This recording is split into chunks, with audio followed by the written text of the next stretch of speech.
Welcome to What If Sleep Storian, soft-spoken tales to slow the day's thoughts and carry you toward peaceful sleep.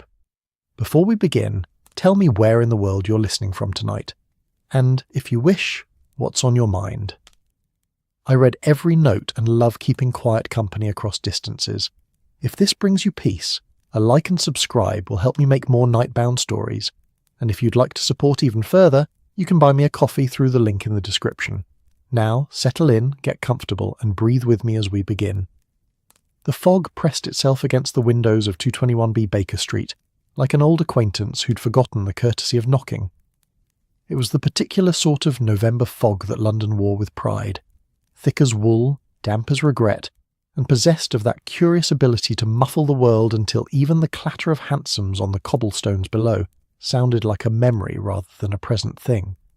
Inside, the sitting room held its own atmosphere, coal smoke curling lazily from the grate, the scent of yesterday's pipe tobacco mingling with this morning's, and beneath it all the faint perfume of beeswax polish that Mrs. Hudson applied to the furniture with the dedication of a sacrament.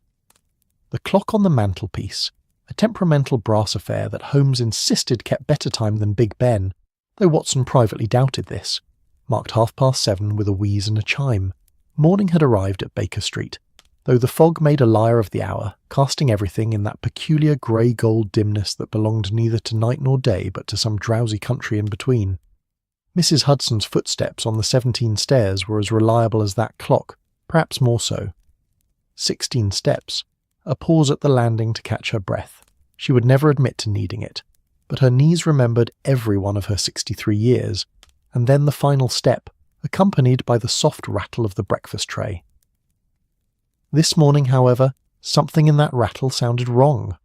Not louder precisely, but discordant, a note that didn't belong in the familiar symphony of morning at 221B.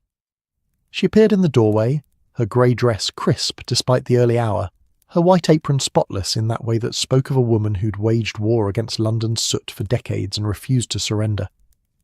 But her face, her face told a different story. The lines around her mouth had deepened, carved by something more than mere fatigue, and her eyes carried a shadow that had nothing to do with the fog-dimmed light. "Your breakfast, Mr. Holmes, Dr. Watson," she said, her voice steady as always, though perhaps a shade quieter. She set the tray on the table between the two armchairs with her customary precision.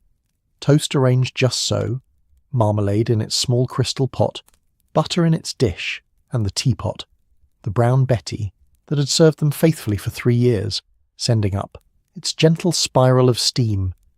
But there was no second teapot this morning, no delicate porcelain cup and saucer that usually accompanied Mrs. Hudson's own morning tea, the one she took standing by the window while pretending not to listen to Holmes and Watson's conversation, the one ritual she allowed herself before descending to wage battle against the demands of a lodging-house in the heart of London.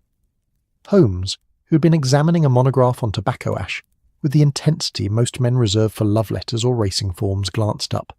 His grey eyes, sharp as surgical steel yet capable of remarkable warmth when he chose to deploy it, flickered from the tray to Mrs. Hudson's face and back again.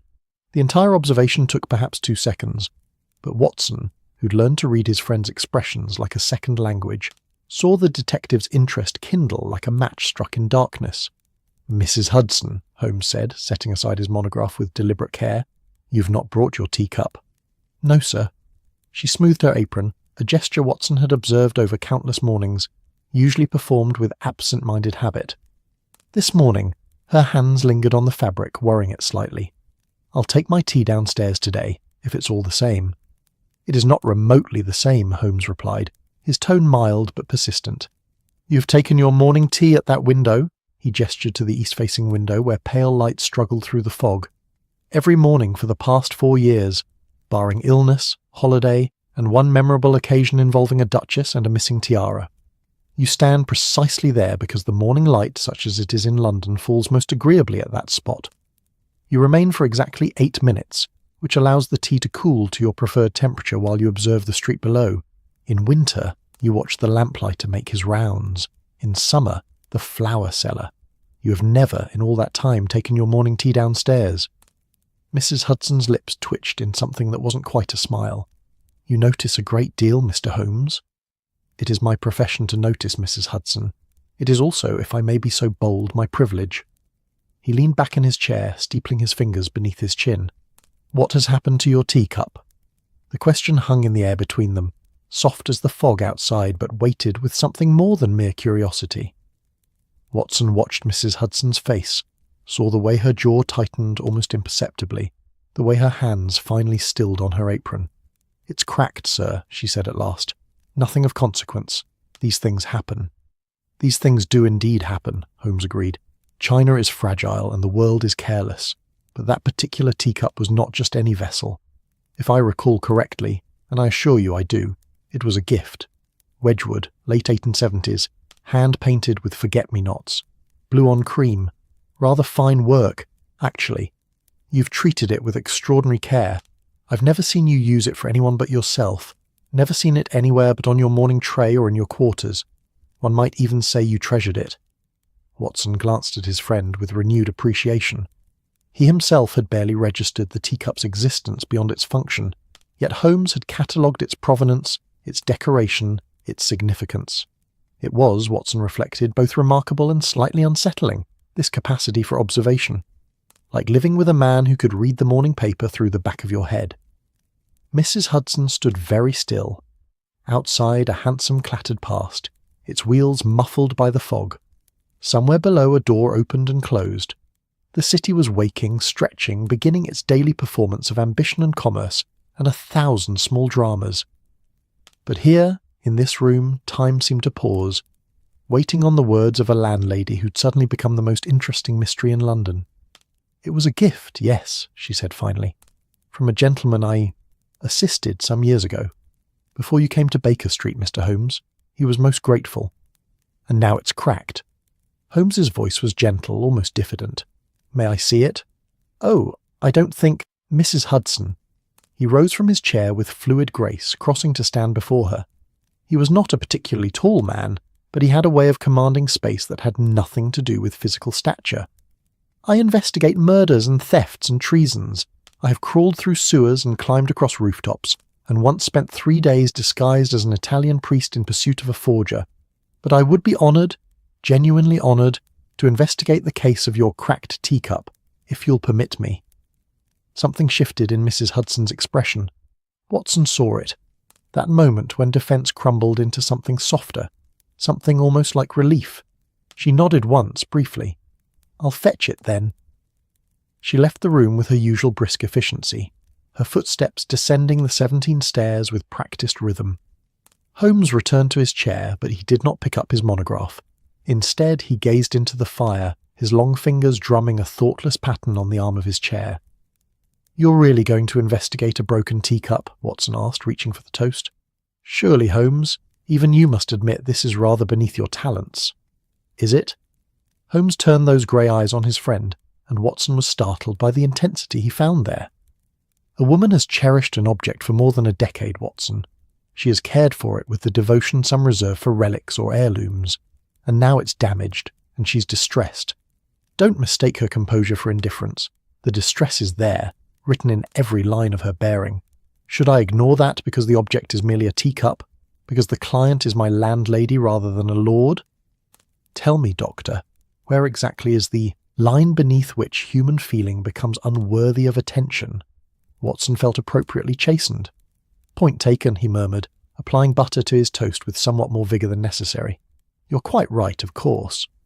"I occasionally am," Holmes said, a hint of his usual dry humour returning. "Though I suspect Mrs. Hudson would debate the frequency." They heard her footsteps returning, slower this time, and when she entered the room she carried a small bundle wrapped in a tea towel. She set it carefully on the table beside the breakfast tray, unwrapping it with the tender care one might show to something infinitely more fragile than it already was. The teacup sat revealed in the morning light. It was indeed Wedgwood, its cream-coloured surface adorned with delicate forget-me-nots, rendered in the softest blue, each tiny flower a masterwork of the potter's art. The handle curved gracefully, and the rim bore a thin line of gold that had somehow survived years of use without fading. It was beautiful, in the way that everyday objects sometimes are when they're made with care and maintained with love. And it was cracked.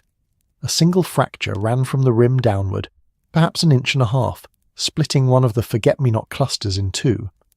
It was not a catastrophic break. The cup still held together, still maintained its shape, but it was unmistakably damaged.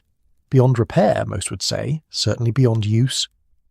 Holmes lifted the cup with extreme care, turning it slowly in his hands.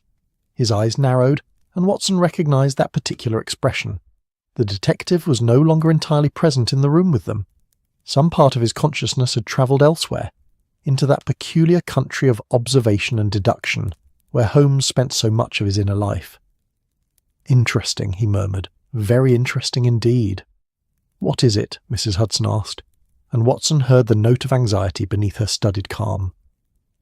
Holmes held the cup up to the light, examining the crack from various angles. "This fracture," he said slowly, "is quite fresh. You see how the edges are still sharp, clean. Had this occurred weeks or even days ago, there would be some discoloration, some slight dulling of the break where dust and air had done their work. This happened recently, very recently, last night I should think, or perhaps early this morning." "Yes, sir," Mrs. Hudson confirmed. "I discovered it just before dawn, when I went to prepare your breakfast." "And how did it happen?" Holmes asked, still studying the cup with that fierce concentration. "Did you drop it, knock it against something?" I'm not certain, Mr. Holmes." Mrs. Hudson's hands twisted together. "I woke early, went to my sitting room, and there it was, cracked. I must have... perhaps in the night, I don't recall." Holmes set the cup down with extreme gentleness and reached for his magnifying glass, which lived in his coat pocket with the permanence of an old friend. He bent close to the cup, examining the rim, the crack itself, the unbroken surfaces around it. "There are traces," he said softly, "of something on the rim, here." He pointed to a spot just beside the crack. "Soot, I believe. Very faint, but definitely soot. And here," he shifted the glass slightly, "a fingerprint. Quite clear, actually, once one knows to look for it." Watson leaned forward, intrigued despite himself. "A fingerprint? You mean someone else handled the cup?" "A fingerprint," Holmes repeated, "on a teacup that Mrs. Hudson keeps exclusively for her own use, in her private quarters, which she cleans herself every evening before retiring. The print is fresh, layered over the soot rather than beneath it, which suggests it was left after the soot was deposited. The soot itself is curious. Mrs. Hudson's sitting room is well away from the fireplaces, and she is far too fastidious to allow such residue on her personal belongings." He set down the magnifying glass and looked at Mrs. Hudson, with an expression that was remarkable for its gentleness. "Mrs. Hudson, I believe there is more to this story than a simple accident in the night. I believe something happened to this teacup, something you're either uncertain about or reluctant to discuss. I would very much like to help if you'll allow it. Not as a detective to a client, but as," he paused, choosing his words with uncharacteristic care, "as a friend to a friend." The silence that followed was broken only by the settling of coals in the grate and the distant fog-muffled sounds of London waking fully to another day. Mrs. Hudson stood very still, her eyes fixed on the cracked teacup, and Watson saw something flicker across her face. Uncertainty, perhaps, or fear, or possibly something deeper and more complicated than either. "I appreciate your concern, Mr. Holmes," she said at last, her voice barely above a whisper. "But truly, it's just a broken teacup. These things happen, as you said. I've had it for a long time, and perhaps it was simply time for it to go." But she didn't sound convinced, and Holmes clearly wasn't either. He studied her face for a long moment, then nodded slowly. "Very well, Mrs. Hudson. If you change your mind, you know where to find me. In the meantime, I wonder if you might permit me to keep the cup for a day or two. I would like to examine it more thoroughly. With your permission, of course." Mrs. Hudson hesitated, then nodded. "If you like, sir, though I can't think what you'll find." "Nor can I," Holmes admitted with a small smile. "That's what makes it interesting." After she'd left, taking the breakfast tray but leaving the teacup wrapped carefully in its tea towel, Watson poured himself more tea and regarded his friend with a mixture of amusement and exasperation. "You really are going to investigate this, aren't you?" "I am indeed," Holmes confirmed. "Someone needs to, Watson. That woman has served us breakfast every morning for 4 years, has tolerated my experiments, my irregular hours, my violin playing at ungodly times of night, and the occasional bullet hole in her walls. The least I can do is discover why her favourite teacup cracked in the night, and why the discovery has left her so obviously distressed. She seemed more distressed than you'd noticed, Watson observed. Precisely, Holmes said, picking up the wrapped teacup with careful hands. Which suggests, my dear Watson, that we are not dealing with a simple domestic accident. We are dealing with a secret. And secrets, even small ones, even ones involving teacups and landladies, deserve to be understood. He carried the cup to his chemical bench by the window, where morning light, or what passed for it through London's November fog, fell most strongly. Watson watched as his friend unwrapped the teacup and began his examination in earnest, applying various tools and techniques with the same intensity he might bring to evidence from a murder scene. Outside, the fog began its slow retreat, yielding to the weak sun that struggled through the soot and smoke. Baker Street stirred fully to life, vendors calling their wares, messenger boys dodging between pedestrians, the endless symphony of a city that never quite stopped moving. But in the sitting room of 221B, Sherlock Holmes bent over a cracked teacup, and Watson found himself hoping, rather to his own surprise, that his friend would find whatever answers Mrs. Hudson needed, whether she knew she needed them or not. The case of the cracked teacup had begun, small and domestic as it was, and somehow Watson suspected it would prove more complex than either of them anticipated. After all, the smallest mysteries were often the most revealing, and the quietest secrets sometimes shouted loudest when finally brought to light. The morning aged slowly, as November mornings do in London when the fog refuses to fully surrender its hold on the city. Holmes remained at his chemical bench for the better part of 2 hours, the cracked teacup positioned under his most powerful magnifying glass, occasionally illuminated by the flame of a spirit lamp or scrutinized through various tinted lenses that Watson couldn't begin to guess the purpose of. The detective worked in near silence, punctuated only by occasional murmurs, "Curious," or "Yes, I thought so." That told Watson his friend was indeed finding something of interest in that fractured porcelain. Watson, for his part, attended to his correspondence. There were letters from former patients inquiring after his health, an invitation to a medical society dinner that he would likely decline, and a rather pointed note from his bank manager regarding certain expenses that Watson preferred not to dwell upon. He wrote his responses with half his attention, the other half straying repeatedly to Holmes's hunched figure by the window, backlit now by weak sunlight that had finally bullied its way through the fog. "Holmes," Watson said at last, setting down his pen, "you've been at that for 2 hours. Surely a teacup can only yield so many secrets." Holmes straightened, pressing both hands to the small of his back with an audible crack. "On the contrary, Watson, this teacup is proving remarkably eloquent. Come, look at this." Watson rose and joined his friend at the bench. The teacup sat surrounded by various implements, tweezers, brushes, small glass vials containing mysterious substances, and several sheets of paper covered with Holmes's angular handwriting. Notes, observations, sketches of the fingerprint rendered with meticulous precision. "First," Holmes said, gesturing to the crack itself, "observe the fracture pattern. It runs vertically from the rim downward, yes, but look more closely at the point of origin." He adjusted the magnifying glass. "See here, at the very top of the crack. The porcelain hasn't simply split. It's been compressed inward, ever so slightly before fracturing. This suggests pressure applied from the outside, not an impact from dropping or knocking against something. Someone squeezed this cup, Watson. Squeezed it hard enough to crack it." "Good Lord," Watson murmured, "but why would anyone squeeze a teacup, and with such force?" "An excellent question to which we shall return. Second, the soot."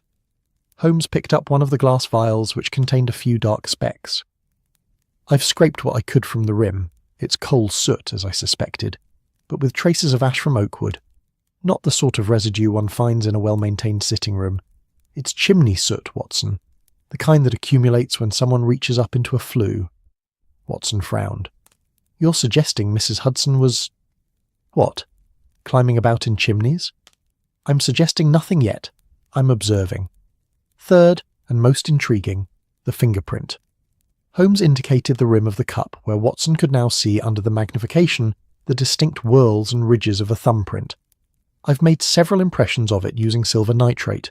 The print is quite clear and it matches." He pulled out another sheet of paper covered with inked fingerprints. "These prints, which I obtained from Mrs. Hudson's teapot this morning after she brought up breakfast." "You took Mrs. Hudson's fingerprints without her knowledge?" Watson asked, somewhere between impressed and appalled. "The teapot is a communal object, Watson. I merely observed what was already there. The point is, the fingerprint on the cracked cup is Mrs. Hudson's own. She was the one who squeezed it hard enough to crack it. The question becomes, why? Holmes began to pace, his long legs carrying him back and forth across the Turkish carpet that had seen so many of his perambulations it bore faint paths like game trails through a forest. Watson recognised this particular mode. His friend was no longer simply observing but synthesising, building one of those remarkable edifices of deduction that could construct entire narratives from the smallest fragments of evidence.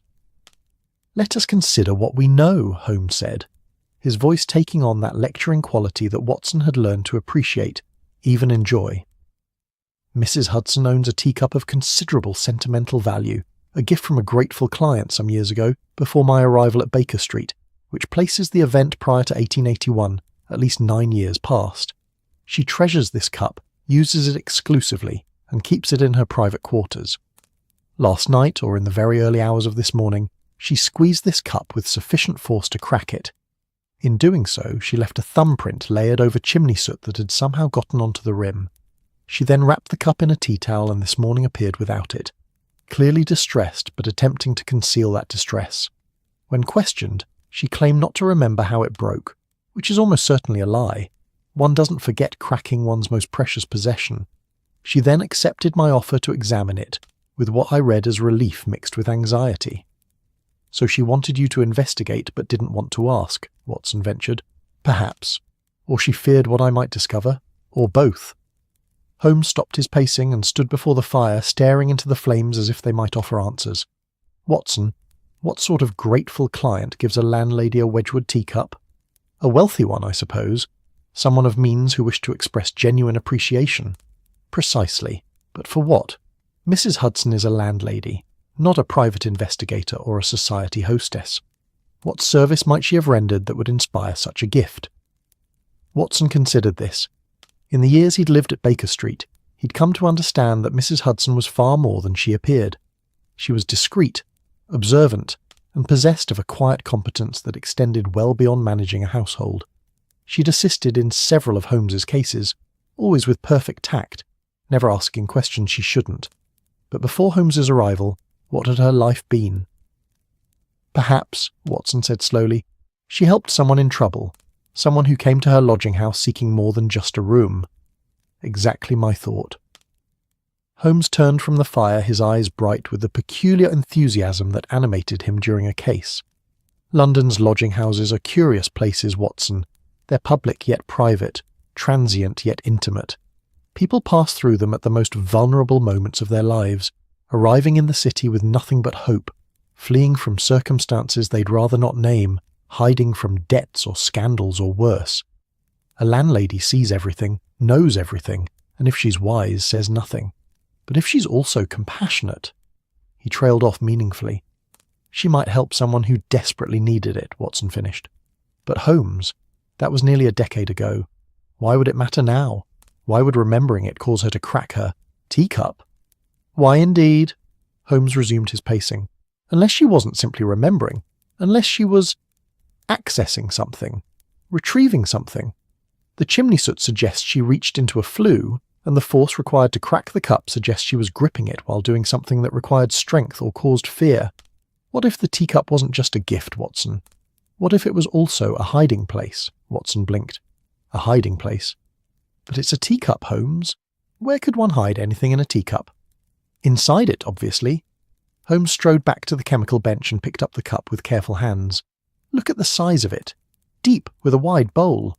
One could easily conceal something small inside it, a key, a piece of jewellery, a folded letter, and then place the cup somewhere innocuous where it would never be disturbed because it appeared to be in regular use. Mrs. Hudson uses this cup every morning, but only to drink from. She would never need to look inside it with any scrutiny.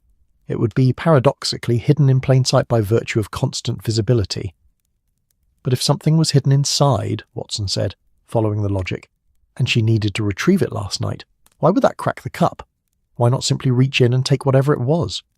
Holmes set the cup down and picked up his pipe, a sure sign he was entering the deeper waters of speculation. He didn't light it, he rarely did during the day, but held it, using it as a sort of thinking aid, gesturing with it as he spoke. Consider the sequence of events. Mrs. Hudson needs to retrieve something hidden in her teacup.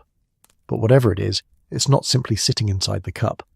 Perhaps it's wedged, stuck, concealed in some way that requires force to extract. Or perhaps, his eyes narrowed, perhaps the hiding place isn't inside the cup at all but behind it. Behind the flue in her sitting room, in some crevice or hollow in the chimney breast.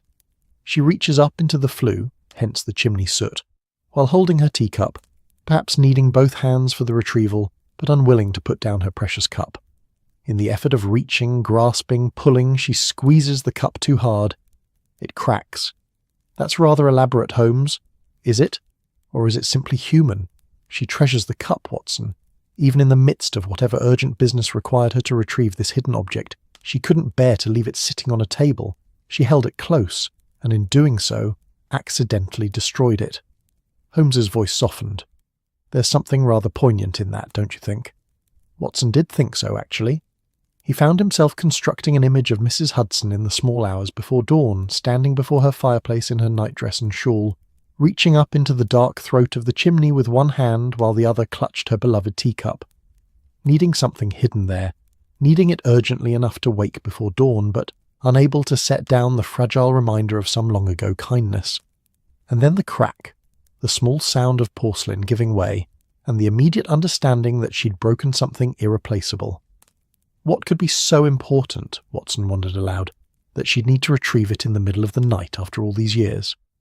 That, Holmes said, is the question that interests me most. What has changed? What has happened to make a 9-year-old's secret suddenly relevant again? He tapped the pipe against his palm, a rhythmic gesture. The grateful client who gave her the teacup. Could that person have returned, made contact somehow, threatened to reveal whatever Mrs. Hudson helped them hide? You're assuming it was something illicit. I'm assuming nothing, but people don't hide things in chimney breasts if those things are innocent, Watson. Letters, documents, jewellery, hidden objects imply secrets, and secrets imply something that someone, somewhere, would prefer to remain unknown. A knock at the door interrupted Holmes's theorising. It was Mrs. Hudson carrying the midday post on a silver tray. She set it on the table with her usual efficiency, but Watson noticed she avoided looking at the chemical bench where her teacup still sat in state, among Holmes's instruments. "Will you be wanting lunch, gentlemen?" she asked. "I've had a nice cold roast and some of yesterday's bread that's still fresh enough." "That would be lovely, Mrs. Hudson," Watson said warmly. "Thank you." She nodded and turned to go, but Holmes spoke before she'd reached the door. "Mrs. Hudson, a question if you'll indulge me." She paused, her back straightening slightly. "Yes, Mr. Holmes?" "The gentleman who gave you the teacup, the grateful client you mentioned this morning. Would you tell me about him?" The silence stretched long enough that Watson felt compelled to glance at Holmes, wondering if his friend had pressed too hard. But Mrs. Hudson finally turned, and her face bore an expression Watson had never seen there before. Not quite fear, not quite sadness, but something that encompassed both and added layers of complexity he couldn't name. "His name was Mr. Ashford," she said quietly. "Thomas Ashford. He came to my lodging house in the winter of 1881. January, it was bitter cold, snow in the streets. He took a room on the second floor, said he was in London on business. Import-export, he claimed, though I rather doubted it. He had the look of a man running from something, Mr. Holmes, that particular haunted quality that people get when they are afraid to look over their shoulder but can't help doing it anyway." Holmes had gone very still, his entire attention fixed on Mrs. Hudson, with an intensity that would have been uncomfortable had it been directed at Watson. But Mrs. Hudson seemed almost relieved to be speaking, as if the words had been pressing against her teeth for years. "He stayed 3 weeks, she continued, kept odd hours, received no post, had no visitors. Most days he'd leave early and return late, always checking the street before he entered. I asked no questions. It's not my place to pry into my lodger's business. But I noticed things. I couldn't help but notice. He was educated, that was clear from his speech, and he'd been wealthy once. You could see it in the quality of his clothes, even though they'd been worn thin.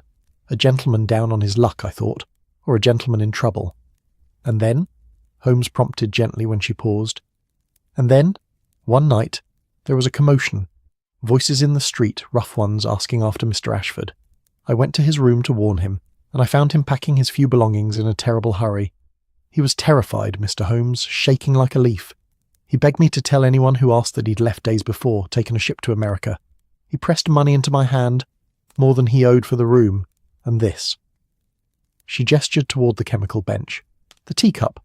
He said it had been his mother's, that it was the only thing of value he had left, and he wanted me to have it as thanks for my discretion." "And did you," Holmes asked, "tell the men he'd left?" "I did. They searched his room anyway, made a terrible mess of it, but they found nothing because there was nothing to find. He'd taken everything. I never saw Mr. Ashford again, never heard from him. For all I know, he did go to America, or he's dead, or he's still running. But I kept the teacup.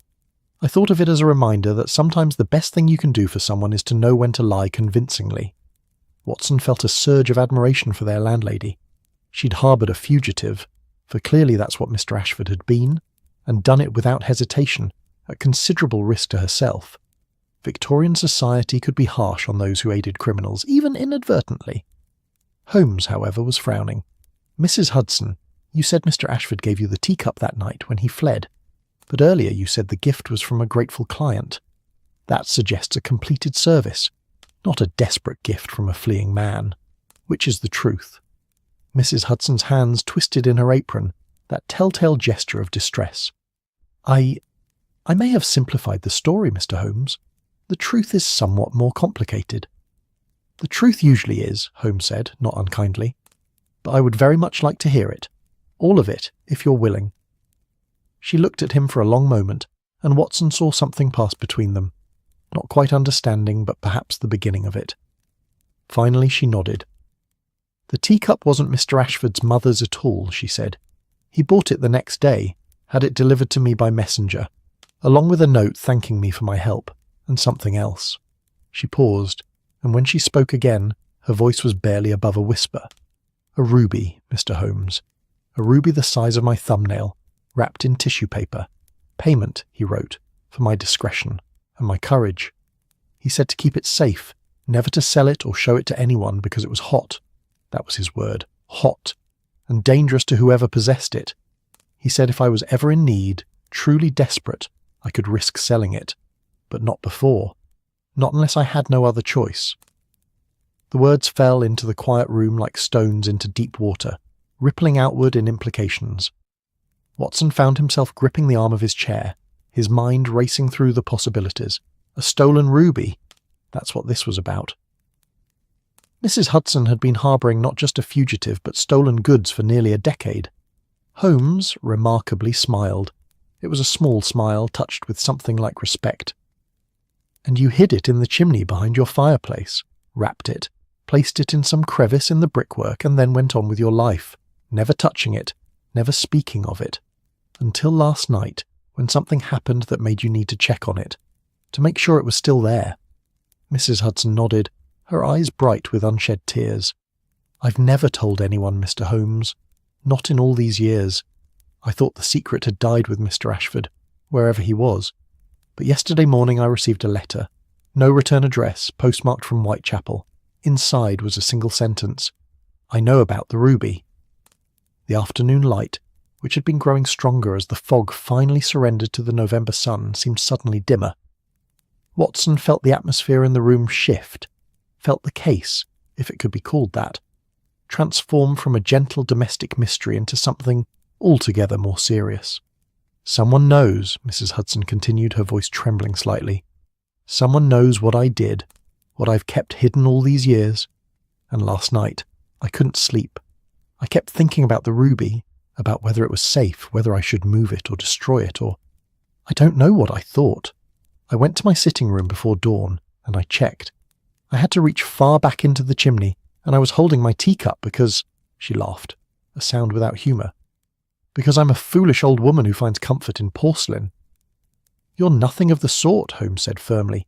"You're a woman who showed compassion to someone in desperate need, who's kept faith with a trust for 9 years, and who's now frightened because that trust has been discovered. That's not foolishness, Mrs. Hudson. That's loyalty. Possibly misguided, certainly dangerous, but admirable nonetheless." He crossed to her and in a gesture that startled Watson with its gentleness, placed a hand briefly on her shoulder. "You should have told me sooner, but you've told me now, and that's what matters. Watson and I will help you sort this out. I promise you that." Mrs. Hudson looked up at him, and a single tear traced down her lined cheek. "The ruby's still there, Mr. Holmes. I checked. It's safe. But for how long? And who sent that letter? And what do they want?" "Excellent questions," Holmes said, his mind clearly already racing ahead to solutions. "All of which we shall answer. But first, I think you should bring us that letter. And then, my dear Mrs. Hudson, you should tell us everything else you remember about Mr. Thomas Ashford. Every detail, no matter how small. Because somewhere in your memories of that winter lies the key to understanding why, after 9 years of silence, someone has suddenly taken an interest in a hidden ruby and the woman who's guarded it." Mrs. Hudson nodded and left to fetch the letter. Watson watched her go, then turned to Holmes. "Well," he said, "this has become rather more serious than a cracked teacup." "Indeed it has," Holmes agreed, and there was a gleam in his eye that Watson recognised well. It was the look of a man who'd been handed a puzzle worthy of his talents, and who intended to solve it thoroughly. "Indeed it has." The letter, when Mrs. Hudson brought it up from her private quarters, proved to be a study in studied anonymity. It arrived on a small silver tray, the same one she used for calling cards, Watson noted, as if this threatening missive deserved the same courteous treatment as an invitation to tea. Holmes took it with careful fingers, holding it by the edges as he examined first the envelope, then the single sheet of paper within. The envelope was common enough, cheap cream-coloured paper of the sort one could purchase at any stationer's in London for a few pence. The postmark, as Mrs. Hudson had said, was Whitechapel, dated 2 days prior. The address had been written in a careful, deliberate hand that suggested someone taking pains to disguise their natural writing style. Each letter was formed with such precision that it bordered on artificiality, as if the writer had been copying from a child's penmanship primer. The message inside was even more sparse. 5 words in that same artificially careful script. "I know about the ruby." No signature, no return address, no demands or threats. Just those 5 words, pregnant with implication. Holmes carried the letter to the window, holding it up to the weak November sunlight that had finally managed to assert itself over the morning's fog. He studied it for several minutes, occasionally bringing his magnifying glass into play, his brow furrowed in concentration. Watson and Mrs. Hudson waited in silence, the only sound the gentle ticking of the temperamental mantelpiece clock and the distant rumble of London going about its business. "Well?" Watson finally asked, unable to contain his curiosity. "Fascinating," Holmes murmured, still staring at the paper. Or rather, deliberately unfascinating, which amounts to the same thing. "Our correspondent has gone to considerable lengths to be unremarkable. The paper is the commonest type available, sold at dozens of shops throughout London. The ink is standard writing fluid, nothing distinctive. The hand, as I mentioned, is disguised. You see how each letter stands alone, none of them connected. That's not natural writing, but printing, letter by letter, designed to conceal any characteristic flourishes or habitual formations." "So we can learn nothing from it?" Mrs. Hudson asked, her voice small. "On the contrary, we can learn a great deal, though perhaps not in the conventional sense." Holmes turned from the window, the letter still held delicately between his fingers. The very deliberateness of anonymity is instructive. This person doesn't want to be identified, obviously, but more than that, they don't want us to make even preliminary guesses about their identity. That suggests either that they're known to you, Mrs. Hudson, and would be recognised by their natural hand, or that they're taking precautions against a skilled investigator who might deduce something from seemingly innocent details. Or both, Watson suggested. Quite possibly both. The postmark from Whitechapel could be genuine, or it could be misdirection. Drop a letter in a Whitechapel posting box to suggest the writer lives in that district, when in fact they reside in Mayfair or Kensington. The timing is also interesting. Posted 2 days ago, which means it arrived yesterday morning, and last night you felt compelled to check on the ruby, so our mysterious correspondent achieved their goal. They've unsettled you, made you act. But to what end? Mrs. Hudson asked. If they wanted the ruby, why not simply demand it? Why this game?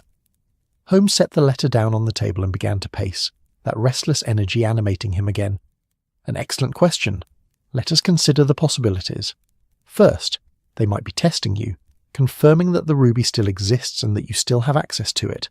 Your behaviour, checking on it in the middle of the night, would certainly suggest both those things to anyone watching. Second, They might be establishing psychological control, making you afraid, making you uncertain. Fear makes people careless, makes them vulnerable to manipulation. Third, they might be warning you that they know your secret, giving you time to consider your options before they make their actual demand. Or fourth, Watson interjected, they might not want the ruby at all. They might want something else entirely, and the ruby is leverage. Holmes stopped pacing and looked at his friend with approval. Well reasoned, Watson. Yes, that's certainly possible. Mrs. Hudson, has anything else unusual happened recently? Any other letters? Any strangers asking after you or taking particular interest in the house? Mrs. Hudson considered this, her weathered hands folded in her lap. She sat in Watson's customary chair, looking smaller somehow than her usual bustling self, as if the weight of her 9-year secret had finally caught up with her, now that it had been spoken aloud. Nothing that seemed strange at the time, she said slowly, though now that you mention it, there was a man, perhaps a week ago. He came to the door asking if I had rooms available. I told him I was fully let, which is true, of course, with you gentlemen occupying the first floor and Mr. Hendricks on the second. He seemed disappointed, said he'd heard good things about the house, that an old friend had lodged here years ago and spoke highly of the accommodations. He asked if I'd been the landlady for a long. And you said, Holmes prompted, that I'd owned the house for 15 years. He asked if I kept records of past lodgers, said his friend had stayed here in 81 or 82 and he'd lost touch with him. I said I didn't keep such records beyond what was required for my accounts, which was true. He thanked me and left. I thought nothing of it at the time. People do occasionally come looking for old acquaintances who've passed through lodging houses. London's a big city, and people lose track of each other. Holmes had gone very still, his grey eyes sharp. Describe this man. Middling height, perhaps 40 years of age. Well-dressed but not ostentatious. A clerk or a shopkeeper, I'd have said. Clean-shaven, brown hair going grey at the temples. Spectacles. He had a slight accent, though I couldn't place it. Northern, perhaps, or Scottish. Nothing remarkable about him at all, really. The sort of man you'd pass in the street and forget immediately. Which is, of course, precisely what makes him remarkable, Holmes said. A man specifically designed to be forgettable. Mrs. Hudson, I believe this man was searching for confirmation that you still live here, still manage the house, and might still have whatever Mr. Ashford left in your care. The question about records was particularly telling. He wanted to know if you'd kept evidence of Ashford's residence. But why wait a week to send the letter, Watson asked. If he identified her then, why not make contact immediately? Perhaps he needed to be certain. Perhaps he needed to consult with confederates. Or perhaps, Holmes's voice darkened, he needed to watch the house, to learn our routines, to understand who else lives here and whether they might complicate his plans. Mrs. Hudson paled. You think he's been watching the house? I think we must assume so. Watson, you recall last Tuesday evening when you mentioned seeing a man loitering across the street smoking a pipe? Watson frowned, thinking back. Yes, I remarked on it because he stood in the same spot for nearly an hour. I thought perhaps he was waiting for someone. And Thursday afternoon, that cab that remained stationed at the corner for an unusually long time. With the driver apparently asleep, Watson confirmed, his own concern growing. Good Lord, Holmes, you think they were watching us? I think someone has been taking a very thorough interest in the comings and goings at 221B Baker Street. Which raises an interesting question. Is their interest in Mrs. Hudson and the ruby, or has it expanded to include her famous consulting detective? Lodger? Holmes's expression was grim. It's possible that discovering my residence here has complicated their plans. They may have expected to simply intimidate a lone elderly woman. Instead, they find she's protected, inadvertently but effectively, by someone whose profession is solving precisely these sorts of mysteries. The thought seemed to comfort Mrs. Hudson slightly, though Watson noticed she still twisted her hands anxiously in her lap. The November afternoon light slanted through the windows at that peculiar angle it took in late autumn, making the room feel both warm and melancholy, as if the day itself couldn't quite decide its mood. What should I do, Mr. Holmes? Mrs. Hudson asked. Should I go to the police? Should I leave London? Neither just yet. The police would require you to surrender the ruby, and that would open questions about your role in concealing stolen property for 9 years. As for leaving London, that would likely precipitate exactly the action we wish to avoid. No, I think we must be more subtle. Holmes resumed his pacing, his hands clasped behind his back. Tell me more about Thomas Ashford. You said he was running from something. Did he ever indicate what? Who was pursuing him? Mrs. Hudson closed her eyes, reaching back through the years. He never said it directly, but I gathered it was something to do with his business affairs. He'd mutter sometimes when he thought no one could hear, things like, "They'll never find it," or "The old fool should have listened." Once I heard him say something about the syndicate, though I don't know what that meant. "A syndicate," Holmes repeated, his interest visibly sharpening. "That suggests an organisation, multiple people with shared interests." In 1881, there were several criminal syndicates operating in London, mostly involved in smuggling, fraud, or receiving stolen goods. If Ashford had dealings with such a group, it's possible he double-crossed them, kept something he was meant to deliver, or stole something they believed belonged to them. "The ruby," Watson said. "Almost certainly the ruby. Though whether Ashford stole it himself or was merely meant to fence it for others, we can't yet say." Holmes stopped before the fireplace, staring into the flames as if they might offer revelation. "Mrs. Hudson, this ruby you've kept hidden all these years, have you ever examined it? Do you know anything about it beyond its size?" I looked at it once, the day after Mr. Ashford sent it, just to be sure it was real, that he hadn't made a fool of me with coloured glass. It was real enough, Mr. Holmes. Deep red, beautiful even to my untrained eye. But it frightened me somehow. I wrapped it back up and hid it away, and I've barely thought of it since, or tried not to at least. "Would you object to retrieving it?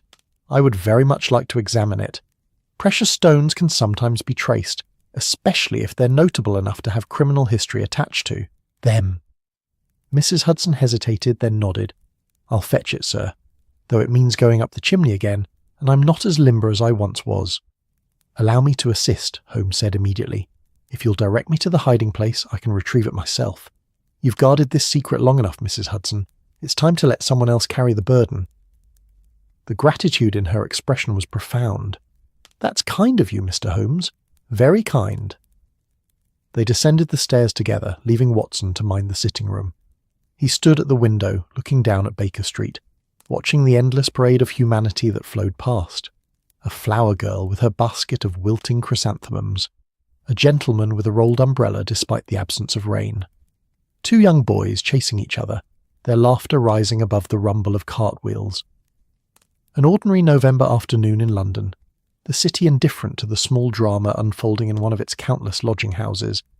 But was someone watching? Watson studied the street with new attention, looking for anyone who seemed too stationary, too interested in their building. There, a man in a dark coat standing in a doorway across the street. But no, he was merely sheltering from the wind while he lit a cigarette, and once it was lit he moved on.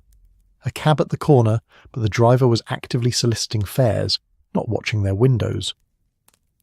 Perhaps Holmes's theory of surveillance was wrong, or perhaps whoever had been watching had accomplished their goal and withdrawn. Holmes and Mrs. Hudson returned after perhaps 10 minutes. Holmes carried a small cloth bag, and his expression suggested he'd found something interesting. Mrs. Hudson looked relieved, as if the mere act of removing the ruby from her rooms had lightened some invisible weight. "Watson," Holmes said, moving immediately to the chemical bench where the afternoon light still fell most strongly, "come look at this." He opened the cloth bag and carefully tipped its contents onto a white cloth he'd spread on the bench. The ruby rolled out, catching the light, and Watson drew in a sharp breath. He was no expert in precious stones, but even to his untrained eye, this was an extraordinary specimen. It was roughly oval in shape, perhaps an inch long and 3/4 wide, and its colour was the deep, bloody red of fine wine held up to candlelight. It seemed to glow from within, as if it held some fragment of captured fire. "Good God," Watson breathed. "That must be worth a fortune. Several fortunes, I should think." Holmes had his magnifying glass out again, studying the stone from every angle. "Burmese, unless I'm very much mistaken. You see the colour? That particular shade of red, with just a hint of blue undertone? That's characteristic of the finest Burmese rubies. And the size," he whistled softly. "This is no ordinary stone, Watson.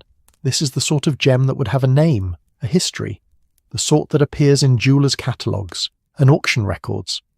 He set down the magnifying glass and moved to his bookshelf, running his fingers along the spines until he found what he sought, a thick volume bound in green leather. "Ah, here we are. Notable precious stones of the British Empire, compiled by Sir Richard Pemberton in 1878. Let us see if our mysterious ruby makes an appearance." He spent the next 20 minutes leafing through the book, occasionally pausing to compare the stone to illustrations or to consult the detailed descriptions. Watson and Mrs. Hudson waited in silence, the tension building as Holmes worked. The clock ticked. The fire crackled. Outside, the afternoon aged toward evening, the light taking on that golden quality it acquired in the hour before dusk. "Here," Holmes said at last, his finger stabbing at a page. The Rangoon Star, a Burmese ruby of exceptional quality, weighing approximately 40 carats, described as oval in form with a colour reminiscent of pigeon's blood, possessed of remarkable clarity and fire. It was owned by the Maharaja of Patiala until 1879, when it was sold to a British collector named Reginald Thornbury. In 1880, it was reported stolen from Thornbury's London residence. The theft was never solved, and the stone was never recovered. He looked up from the book, his eyes meeting Mrs. Hudson's. "Your Mr. Ashford didn't steal this ruby himself, but he almost certainly stole it from whoever did steal it from Thornbury. And if my understanding of London's criminal underworld in that period is correct, there's only one syndicate that would have been capable of organising such a theft: the Stepney Ring." Watson felt a chill that had nothing to do with the cooling afternoon. The Stepney Ring. He'd read about them in the newspapers, though the name had faded from the headlines in recent years. They'd been one of the most sophisticated criminal organisations in London during the late 70s and early 80s, specialising in high-value thefts from aristocratic homes. The group had supposedly been broken up by Scotland Yard in 1882 or thereabouts, with several members arrested and others fleeing abroad. "If the Stepney Ring was involved," Watson said slowly, "and if they believe Mrs. Hudson still has their stone after all these years, then she's in considerably more danger than we initially supposed," Holmes finished. "This isn't merely about a stolen ruby, Watson. This is about lost pride, lost profit, and the long memory of criminals who don't forgive betrayal. If they've found her after 9 years, they'll want the ruby back, and they'll want revenge on anyone who helped Ashford escape with it." Mrs. Hudson had gone very pale. "What have I done?" she whispered. "I only wanted to help a frightened man. I never dreamed." "You couldn't have known," Watson said gently, moving to stand beside her chair. "You showed compassion to someone in need. That's nothing to regret, whatever the consequences." Holmes carefully wrapped the ruby and placed it in his desk drawer, locking it with a small key he kept on his watch chain. "Mrs. Hudson, you're not to worry. Watson and I have dealt with criminal organisations before, and we shall deal with this one, but we must be strategic. First, we need to understand who sent that letter and what they want. Second, we need to discover what became of Thomas Ashford, whether he's still alive, where he is, whether he might be somehow involved in this resurgence of interest. Third, we need to determine if there are other members of the Stepney Ring still at large who might pose a threat." "That's a considerable amount of investigation," Watson observed. "Then we'd best begin immediately. Mrs. Hudson, I want you to be especially cautious over the next few days. Vary your routines. Don't go out alone if you can avoid it. If anyone approaches you with questions about the past, or about former lodgers, or about anything that seems even slightly unusual, you're to tell me immediately. Understood?" She nodded, some colour returning to her cheeks now that there was a plan, now that she wasn't alone with her secret anymore. "I understand, Mr. Holmes, and thank you, both of you. I don't know what I would have done if—" "But you didn't have to do anything alone," Holmes interrupted gently. "That's what friends are for, Mrs. Hudson.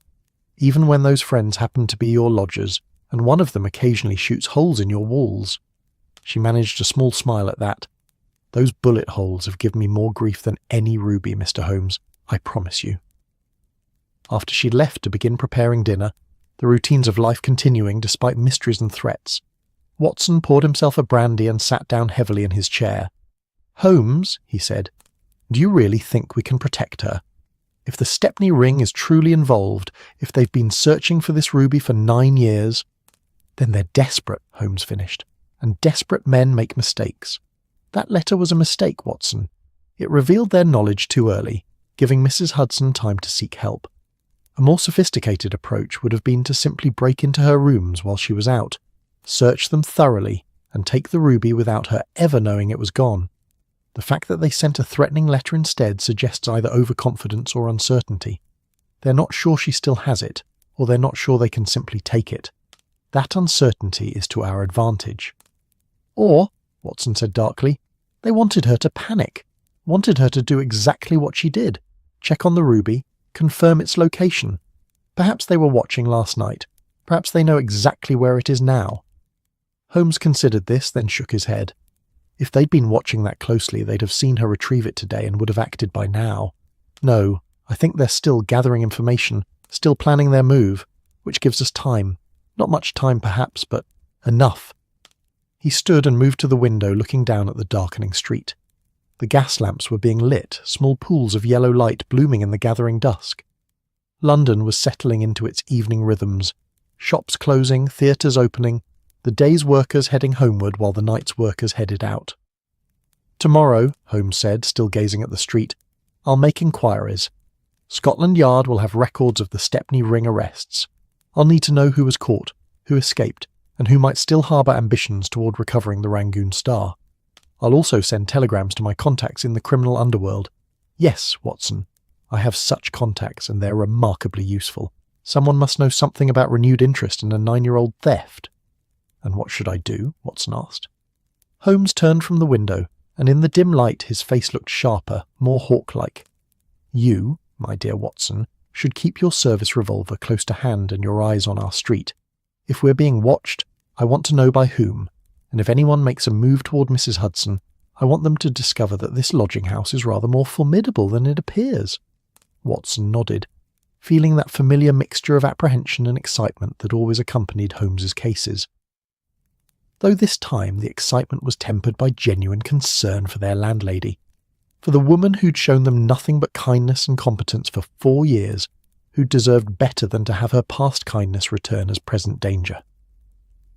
The evening deepened. Dinner came and went, Mrs. Hudson serving them with her usual efficiency, though Watson noticed her hands trembled slightly as she poured the wine.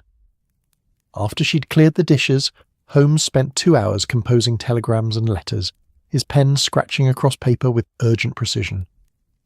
Watson sat by the fire, ostensibly reading the evening paper, but actually watching the street through the gap in the curtains, looking for watchers, for threats, for any sign that the game was accelerating toward its next move.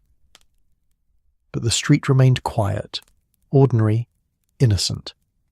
Just another November evening in London, the city breathing its endless breath of coal smoke and ambition, and 10,000 private stories. And in one sitting room on Baker Street, 3 people waited for a 9-year-old secret to finally reveal its full price. The night passed without incident, though Watson slept poorly, his dreams populated by shadowy figures lurking in fog-shrouded doorways and rubies that glowed like warning lamps in the darkness. He woke before dawn to find Holmes already dressed and standing at the sitting-room window, a cup of cold tea forgotten on the sill beside him, his silhouette dark against the grey promise of morning. "Did you sleep at all?" Watson asked, drawing his dressing gown closer against the November chill that crept through even Baker Street's well-maintained walls. "An hour or 2. Sufficient." Holmes didn't turn from the window. "I've been watching since 4 o'clock. There was a man across the street from 4:30 until 20 minutes ago. He stood in the shadow of the tobacconist's doorway, smoking but never moving from that spot. When the first delivery carts began their rounds, he left. I walked east toward Marylebone Road. You should have woken me. To what purpose? He was merely watching, and I was watching him watch, a stalemate of observation." Holmes finally turned from the window, and Watson saw the telltale signs of a night spent in intense thought. The slight dishevelment of his hair where he'd run his fingers through it, the tightness around his eyes, the restless energy that animated his movements. But it confirms our suspicions. Someone is maintaining surveillance on this house. They're cautious, professional. They change positions, vary their timing. Whoever organised this is no amateur. Mrs. Hudson brought breakfast at 8 o'clock precisely, her punctuality unshaken by threats or rubies or sleepless nights. But Watson noticed the dark circles under her eyes, the way she flinched slightly when a cab clattered past on the street below. She was frightened, trying not to show it, maintaining the routines that had structured her life for decades because the alternative, acknowledging that her world had suddenly become dangerous, was too overwhelming to contemplate. "Mrs. Hudson," Holmes said as she set down the breakfast tray, "I wonder if you might do me a favour today." "Of course, Mr. Holmes. Whatever you need." "I need you to visit your sister in Camberwell. You've mentioned her before. Mrs. Turner, hasn't it? I believe you said she's been unwell." Mrs. Hudson blinked in surprise. She has a touch of rheumatism, yes, but nothing serious. I hadn't planned. Nevertheless, I think today would be an excellent day for a visit. Take the afternoon, stay for dinner, stay the night if she'll have you. Watson and I can manage our own supper for once." Understanding dawned in Mrs. Hudson's eyes. "You want me out of the house." "I want you safe," Holmes corrected gently, "while I make certain inquiries that might prove provocative. If our watchers believe you've left for an innocent family visit, they may relax their guard. They may even attempt something foolish, which would give us an advantage."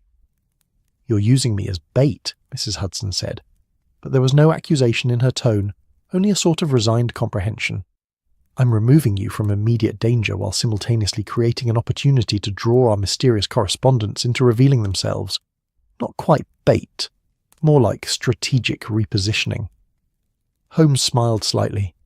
"Think of it as a very careful chess game, Mrs. Hudson, and you're the queen we're protecting by moving her to safety while we threaten the opponent's pieces." She considered this for a long moment, her weathered hands folding the tea towel she'd used to. "Carry the tray?" "Very well, Mr. Holmes. I'll pack a small bag and leave by mid-morning. My sister will be surprised, but she's always pleased to see me. Should I tell her anything?" "Tell her you needed a day away from your demanding lodgers," Watson suggested with a smile. "It has the advantage of being partially true." After Mrs. Hudson had left to prepare for her departure, Holmes turned to Watson with an expression of grim satisfaction. "Now we can act without worrying for her immediate safety. I've already sent a boy with messages to several of my contacts. Lestrade will be here within the hour. I've asked him to bring any Scotland Yard files on the Stepney ring case, and I've requested information from certain other quarters that may prove illuminating." "Certain other quarters being your criminal informants," Watson said dryly. "Quite so. The underworld has a long memory, Watson, and criminals love nothing more than to discuss other criminals' failures and misfortunes. If anyone knows what became of the Stepney Ring's surviving members, it will be the very people who competed with them for London's criminal opportunities." Inspector Lestrade arrived promptly at 9:30, looking harried and carrying a thick folder of documents that he set on the table with evident relief. "There you are, Mr. Holmes. Everything we have on the Stepney Ring, though I warn you it's not much. The case was before my time. Inspector Bradstreet handled it, and he's retired to Sussex now, raising chickens and pretending he never saw the inside of Scotland Yard." "The files will suffice for a start," Holmes said, already reaching for the folder. "Tell me, Lestrade, what's the official view of the Stepney Ring these days? Are they considered defunct?" Lestrade settled into a chair with the air of a man who'd been on his feet too long already this morning. "Defunct enough. We arrested 3 of them in 82, Henry Craddock, Samuel Vickers, and a woman named Elizabeth Marsh. They'd been running a sophisticated operation, planned robberies of wealthy homes, specialised in jewellery and small valuable items that could be easily fenced. They had connections to buyers on the continent, which is what made them so successful. Craddock got 10 years, Vickers 8, Marsh 6. They're all still in prison as far as I know. And the others? I assume there were more members than those 3. "Oh, certainly. But they scattered when we closed in. Some went to America, others to France or Belgium. We never caught them, never even properly identified most of them. The ring was organised in cells, see. Only a few people knew the whole structure. Craddock and Vickers knew the most, but they wouldn't talk. Some misguided sense of honour among thieves." Lestrade shook his head. "Why the interest, Mr. Holmes? You're not thinking they've reformed and started operating again? Nothing so dramatic. But their name has come up in connection with another matter, and I'm curious about loose ends. Did the stolen items ever surface? Were any of them recovered?" Lestrade snorted. "Barely anything. A few pieces showed up in continental pawn shops, but most of it vanished like morning mist. The ring's fences were too good, and their buyers too discreet. Probably half the titled ladies in Europe are wearing jewellery they don't know was stolen from other titled ladies in London." He paused, studying Holmes with shrewd eyes. "This is about a specific item, isn't it? Something that was never recovered." Holmes smiled. "You're becoming quite perceptive, Lestrade. I'm not at liberty to discuss details yet, but if my investigation bears fruit, Scotland Yard may find itself closing a very old case." After Lestrade had departed, mollified by vague promises of future information, Holmes spread the Scotland Yard files across the table and began to read with fierce concentration. Watson watched him work, occasionally handing over pages or pointing out details that seemed relevant, The files were indeed sparse: arrest reports, trial transcripts, witness statements from victims of the ring's thefts. But there were also names, dozens of them, suspected associates, possible fences, criminals who'd been questioned but never charged. "Here," Holmes said suddenly, his finger stabbing at a page. "Thomas Ashford, questioned in connection with the Thornbury robbery in January 1881, but released due to lack of evidence. At the time, he gave his address as a lodging house on Baker Street, Mrs. Hudson's lodging house." "So the police knew he was involved," Watson said. "Suspected he was involved. They had no proof, and Ashford was clever enough not to give them any. But look at the timing, Watson. He was questioned in January, which explains why he was frightened and why he fled. He knew the police were circling closer. He also knew, or suspected, that his former confederates in the ring believed he'd double-crossed them. He was caught between two forces, each dangerous in their own way." Holmes continued reading, making occasional notes in his pocketbook. Outside, the morning aged toward noon, the November sun doing its best to warm a city that had forgotten what true warmth felt like. The sounds of Baker Street filtered up through the windows, vendors calling their wares, children playing some complicated game that involved much shouting, the eternal clatter of hooves and wheels on cobblestones. Around 11 o'clock, a street urchin appeared at the door with a grubby envelope addressed to Holmes in a handwriting that looked barely literate. Holmes gave the boy a coin and opened the envelope immediately, reading the message inside with evident interest. "From one of my contacts," he explained to Watson, "a gentleman who operates a rather questionable establishment near Limehouse and who hears everything worth hearing in London's criminal circles. He writes, in his own inimitable style, that there's been talk lately. Word has spread that someone's looking for information about old Stepney Ring members, offering good money for names, addresses, any details about who escaped arrest and where they might be now. Someone's gathering intelligence," Watson said. "Reforming the ring, or hunting its survivors. Either possibility is interesting." Holmes reread the message. He also mentions that one name has come up repeatedly in these inquiries: Marcus Pellew. Apparently Pellew was one of the ring's most important members, second only to Craddock in authority. He escaped to France after the arrests, but returned to England about 6 months ago. My contact believes he's in London now, living under an assumed name, keeping a low profile. Could Pellew have sent the letter to Mrs. Hudson? Possibly. He would certainly have known about the Thornbury robbery, might well have known about Ashford's betrayal. And if he's recently returned to London? Holmes trailed off, staring into the middle distance with that particular expression that meant he was constructing theories, testing them against known facts, discarding those that didn't fit. "Watson, I think we need to have a conversation with Mr. Marcus Pellew. The question is how to find a man who's deliberately hiding in a city of 4 million people." The answer came sooner than expected. At noon, there was another knock at the door, and this time it was a telegram boy. Holmes tipped him generously and read the telegram with eyebrows raised. "Remarkable," he murmured. "Absolutely remarkable. What is it?" "A telegram from Mycroft. It seems my brother has been following my inquiries with his usual unsettling omniscience. He writes that Marcus Pellew is currently residing at a boarding house in Clerkenwell under the name Marcus Peters. He works as a bookkeeper for a wine merchant. Mycroft has taken the liberty of verifying the man's identity and confirms it's the same Pellew who was involved with the Stepney ring." Watson knew better than to question how Mycroft Holmes, who supposedly spent his days pushing papers for some obscure government office, had access to such information. Mycroft's actual role in the British government was something Holmes rarely discussed, and Watson had learned not to probe. "Does your brother say anything else?" "Only that we should exercise caution.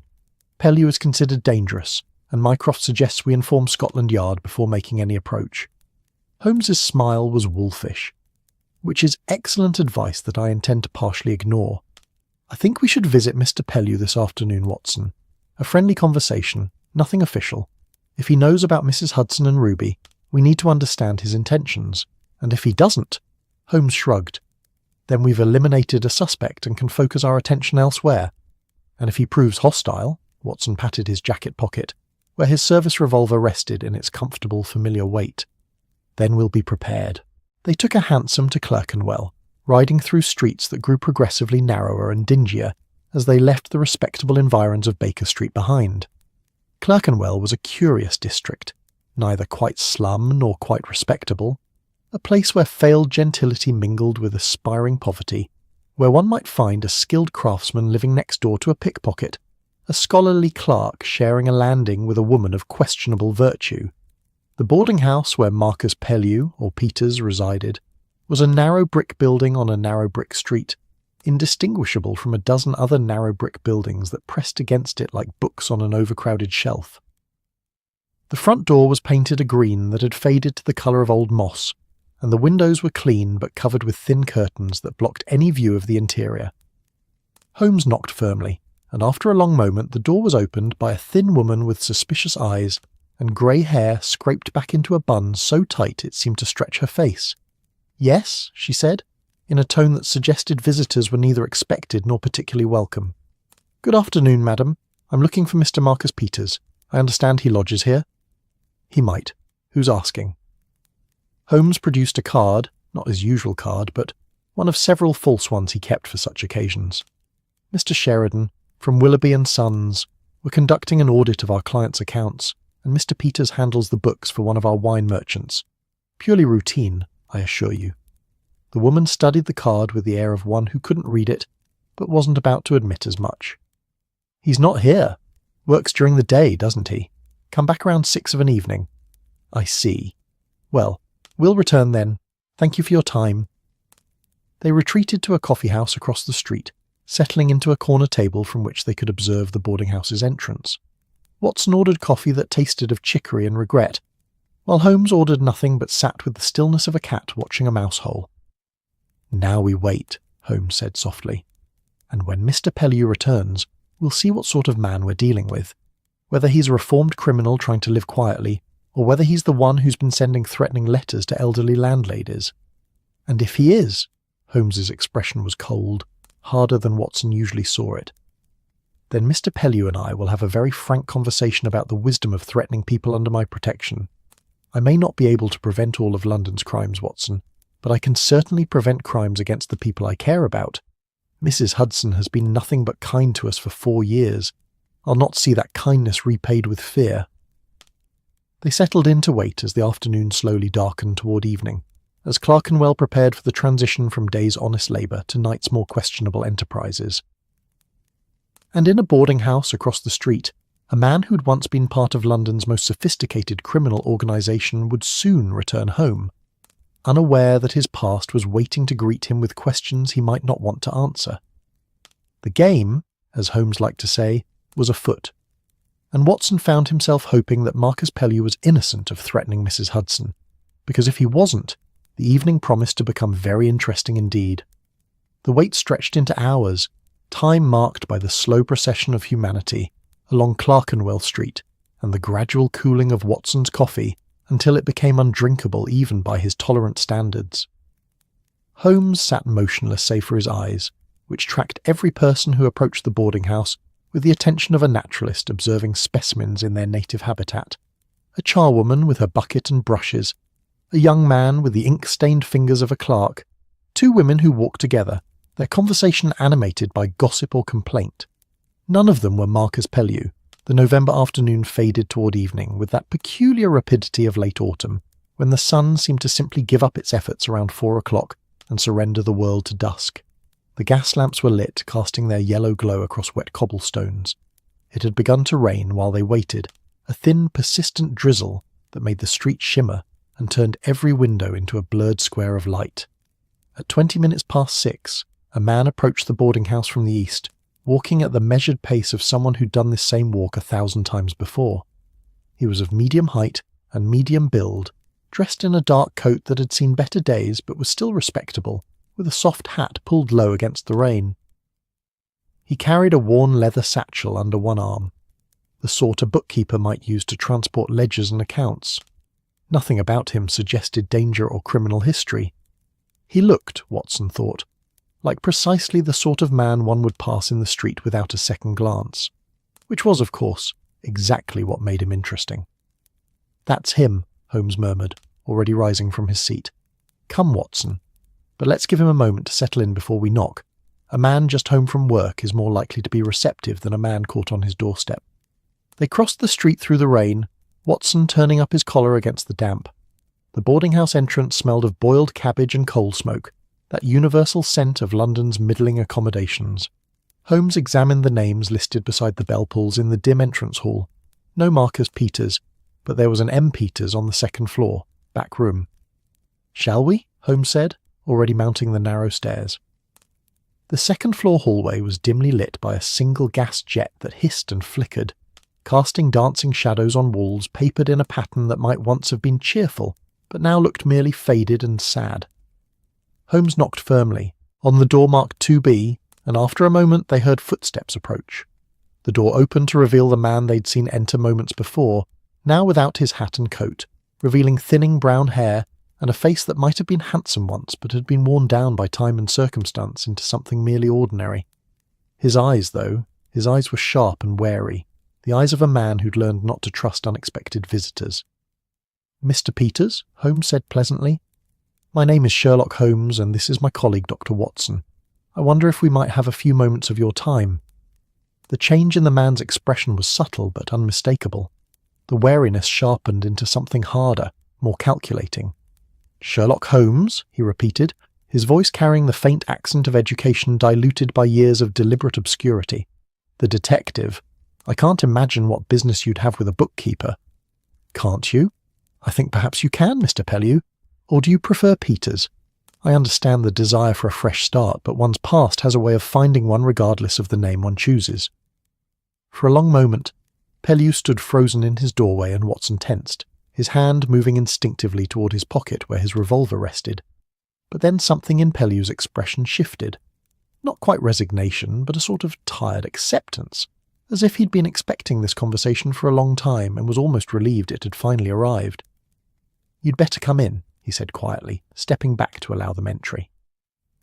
The room was small and spartanly furnished. A narrow bed, a single chair, a small table that served as both desk and dining surface, a washstand in the corner. A few books sat on a shelf, accounting texts mostly, but also a well-worn copy of Dickens and what appeared to be a volume of poetry.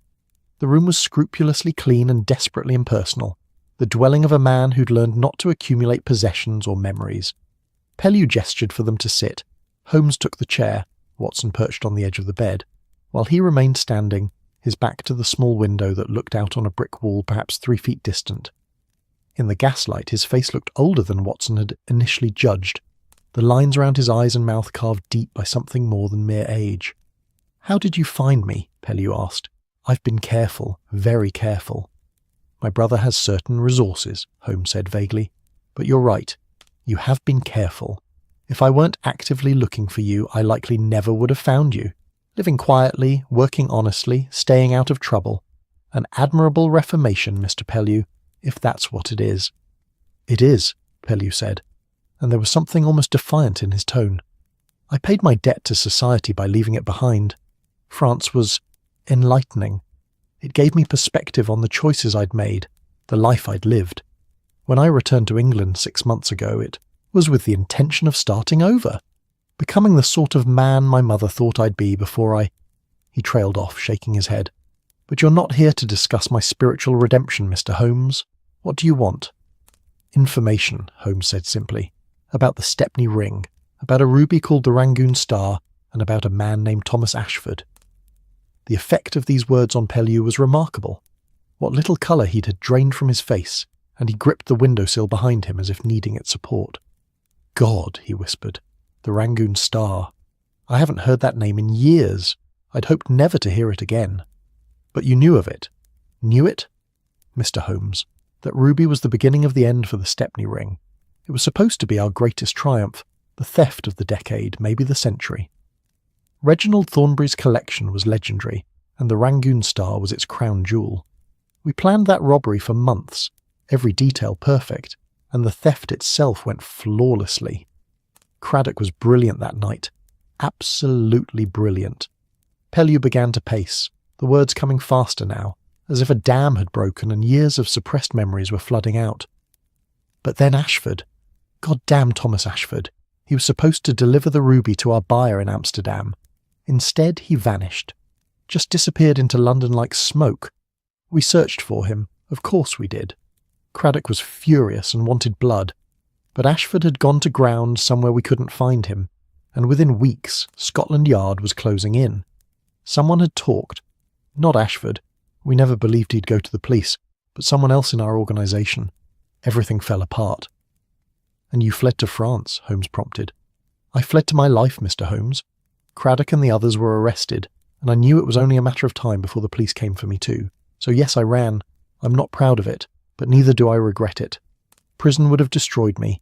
France gave me a chance to become something other than a thief." Watson watched Holmes absorb this information, saw the slight narrowing of his eyes that indicated he was testing Pellew's words against known facts, looking for inconsistencies or lies. "Mr. Pellew," Holmes said carefully, "someone has recently taken an interest in the Rangoon Star. Someone who knows, or suspects, where it might be. Would you know anything about that?" Pellew stopped his pacing and stared at Holmes with an expression of genuine alarm. "No, nothing. I told you, I've left that life behind. I want nothing to do with the ring, with stolen jewellery, with any of it. If someone's searching for the ruby, it's not me." "Have you had any contact with your former associates? Anyone from the old days seeking you out?" "No one. I've been careful to avoid anyone who knew me then. I changed my name, changed my appearance. I used to wear a beard and carried more weight. I deliberately made myself unremarkable, invisible. The last thing I want is to be pulled back into that world." Holmes rose from his chair and moved to stand directly before Pellew, studying his face with that unsettling intensity that made most people uncomfortable. "Mr. Pellew, I believe you. I think you're telling the truth about wanting to leave your criminal past behind. But I need to know, is there anyone else from the ring who might be searching for the ruby? Anyone who would know about Ashford, who might have discovered where he hid after the theft?" Pellew thought for a long moment. His brow furrowed. "Craddock's still in prison, and he'll be there for years yet. Vickers too. Elizabeth Marsh was released last year on parole, but I can't imagine she'd involve herself in this. She was always the smart one, knew when to walk away. There were others, minor players mostly, but I don't know what became of them. We were organised in cells, see? Only a few of us knew the complete structure. It was meant to protect us, but it also means I can't tell everyone who was involved." "Think carefully," Holmes pressed. "Was there anyone particularly obsessed with the Rangoon Star? Anyone who took its loss personally?" "We all took it personally, Mr. Holmes. That ruby represented a fortune. But if you're asking who might be angry enough or desperate enough to hunt for it after all these years..." Pellew paused, his expression troubled. "There was one man, Daniel Crowe. He was our fence, our connection to continental buyers. The loss of the Rangoon Star cost him dearly, not just the money, but his reputation. Buyers don't trust a fence who loses merchandise, even if it wasn't technically his fault. Last I heard, he'd been reduced to handling cheap stolen goods in Whitechapel, scraping by. If anyone would be bitter enough, desperate enough to search for that ruby..." "Whitechapel," Holmes said sharply. "The threatening letter was postmarked from Whitechapel." Watson felt the pieces clicking into place. A fallen fence, bitter about his ruined reputation and lost fortune, operating in Whitechapel. It fits remarkably well. "This Daniel Crowe," Holmes continued, "describes him. What does he look like?" "Middling height, brown hair going grey, clean-shaven, wears spectacles, utterly forgettable. That was part of what made him valuable as a fence. He could walk through Mayfair or St. Giles and fit in either place. The sort of man you'd never remember seeing." Holmes and Watson exchanged glances. The description matched perfectly with Mrs. Hudson's account of the man who'd come to Baker Street, asking about rooms, inquiring about past lodgers. "Mr. Pellew," Holmes said, his voice taking on an urgency that made Watson sit straighter. "This is extremely important. Would Daniel Crowe be capable of violence? If he believed someone had the ruby, would he be willing to hurt them to get it?" Pellew's face went pale again. Yes, I think he would. Daniel was always the most ruthless among us. The rest of us, we were thieves, but we had lines we wouldn't cross. Daniel had no such lines. He'd do whatever was necessary, hurt whoever needed hurting. That's partly why we worked with him. He had no sentimental weaknesses, but it also made him frightened. Even Craddock was wary of him. Holmes began pacing now, his movements quick and agitated. Watson recognised this mood. His friend had identified the threat and was now calculating angles of approach, considering strategies. Where would we find Daniel Crowe? Does he have an address? A place of business? I don't know his current address. Like I said, I've avoided everyone from the old days, but I know he frequented a public house in Whitechapel, the Blind Beggar on Whitechapel Road. He used it as an unofficial office, conducting business there. If he's still operating in that area, someone there would know him. Holmes stopped pacing and turned to Pellew with an expression that was almost gentle. Mr. Pellew, I appreciate your honesty. You've been more helpful than you know. I wonder if I might ask one more favour. What sort of favour? Pellew asked warily. Stay where you are. Don't leave London, don't change lodgings. If this situation develops in ways I can't predict, I may need to speak with you again, or I may need you to testify to what you've told me tonight. Testify? Mr. Holmes, I can't. If I come forward, my past will be exposed. I'll be arrested, sent to prison. Not necessarily. You fled the country rather than being caught. That's not the same as being convicted, and you've lived an honest life for the past 6 months, which speaks to genuine reformation. If it comes to testimony, I'll do everything in my power to protect you from prosecution. But right now, I need to know you'll be available if circumstances require it. Pellew stood silent for a long moment, wrestling with some internal debate. Finally he nodded. Very well, I'll stay. God help me, I'll stay. But Mr. Holmes, if you do find the Rangoon Star, what will you do with it? Return it to its rightful owner, of course, or rather, to his heirs. Reginald Thornbury died 2 years ago, but I'm sure his estate would be delighted to recover such a valuable piece. And what about the person who's kept it hidden all these years? What happens to them? Holmes's expression was unreadable. That depends on the circumstances of how they came to possess it. But I'm not in the business of punishing people who've shown kindness to those in need, Mr. Pellew. I'm in the business of stopping those who would do harm. They left Pellew standing in his small room, looking somehow smaller and older than when they'd arrived, as if speaking of the past had diminished him. Outside, the rain had intensified, and Baker Street seemed very far away, separated not just by miles but by the gulf between respectable Victorian London and its shadow side, the world of thieves and fences and desperate men willing to threaten elderly, landladies for rubies stolen nearly a decade past. The Blind Beggar, Watson said as they walked toward the main road in search of a cab. That's a notorious place, Holmes, not somewhere gentlemen venture after dark. Then it's fortunate we're not always gentlemen, Holmes replied, his voice hard.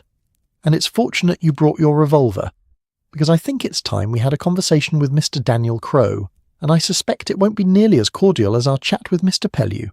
A hansom appeared through the rain, and they flagged it down. As they climbed aboard, Watson felt that familiar tightening in his chest that always preceded danger. Anticipation mixed with apprehension, the soldier's response to the prospect of action after a long wait. Baker Street first, Holmes instructed the driver.